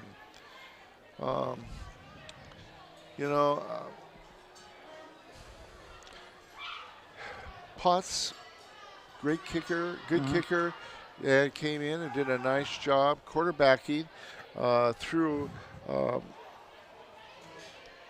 3 touchdown passes and in the second half. Right. Or I'm not sure if that was all Potts, but no, the first one there might have been Redmond. Yeah, but Potts came in and the production was just as good. And Ostrander. Okay, let's look at Ostrander let's and look at see Ostrander. what his totals were. He had in the first half 102 yards. In the second half, he had, get this, 84 yards. So if you add 102 and 84, he had 186 yards on 16 carries. Wow. If you look at that, that's looking at about 12 yards per carry. Yeah. Yeah. And that's amazing. Yeah. I was really impressed, though. There were some good things that Shelton did. We cut the turnovers down to 2. Okay, that's good news. That's really good. From 6 to 2. Second thing is Phipps did a nice job on his punting overall, especially his last punt. Couple other things. Potts came in and played fairly well on his passing. I thought he has a better arm than I thought. I was pleased. Talking about God. Trevor God. Yeah. God. I was really impressed with his arm on that last throw. That should have been a completed pass, but unfortunately it was not. The route, either there was a misunderstanding there or something between the receiver and the passer. But I was impressed with God. The other thing is Cody Brotherton. Did he come back in after that last time? Once or twice did he he? did. Well, that's yeah, good I news. think they kept him out given the point in the game. And, but that's good news he came back in. Right, he's just getting back from his injury from the first game, and then he sat out last week. And, they didn't bring him in until, midway through the first quarter. Yeah, but he did some promising things, I thought. Yeah. It's good to have him back. And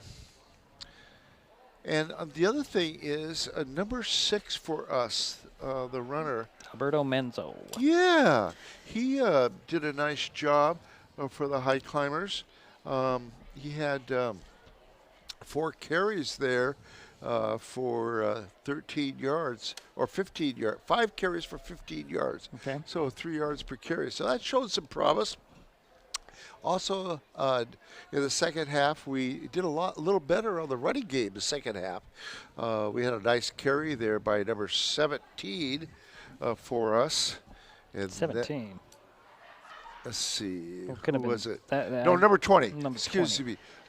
That's Morford. Yeah, Morford had a real nice carry. Only carried it once in that second half, but did have a nice run of 17 yards. So there's a couple positives there. Okay. All right. Well, Jerry. Thanks for correcting me, by the way. I really appreciate that. I try not to when I don't have to. No, but when you're talking about somebody who's we want to be thorough, and that I appreciate that when I'm corrected. Okay, so as I mentioned, Highclimbers will be at WF West next Friday. We'll be on hand for that game. Cougars are opening Puget Sound League play also Friday traveling to Peninsula High School. And I don't know, are they still playing at Roy Anderson Field? I don't think they are. I think they've done some renovations out there at Purdy. I don't think they're playing there. I'm not sure. I'm going to have to research that one. That's. I mean, the field is great. The stadium itself needs some help. Yeah. And we were jammed in there a few years ago with the band and the visiting the student body of the. It'll be interesting where they put us this time. Well, we're not going there. I'm just saying. I just. To Gig Harbor. The Gig Harbor. Oh, that was a fun night. I was interviewing all the band members. I was having a good time that night. We were jammed in there in very weird stands. Anyways, okay, so that's next week. I guess that'll do it for us at Highclimber Stadium. My thanks to Jerry Apple for his help with tonight's game. Final again, Capital 51, Shelton nothing. We'll talk to you next Friday. This has been High School Football on Mason Web TV, powered by HCC and KMAS Shelton. I'm going to go. This broadcast on Mason Web TV, powered by HCC, was made possible by Hood Canal Communications, committed to providing quality services that exceed customer expectations in voice, video, data, and customer service, keeping our community connected since 1934. Mason County Public Health and Human Services Prevention Education Partners Substance Abuse Prevention Coalition, helping provide prescription drug take-back boxes in Mason County and providing lockable bags for your prescription drugs, cannabis, and vape products. Mason County PUD 3, connecting our community with safe, reliable, economical, and sustainable services 24/7. The Conklin team at Windermere Real Estate. When it comes to real estate, nothing compares to local knowledge. Mason County PUD number 1, Washington State's first public utility district, providing safe, reliable, and valued utility services since 1934. And Mason Health, united community, empowered people, exceptional health.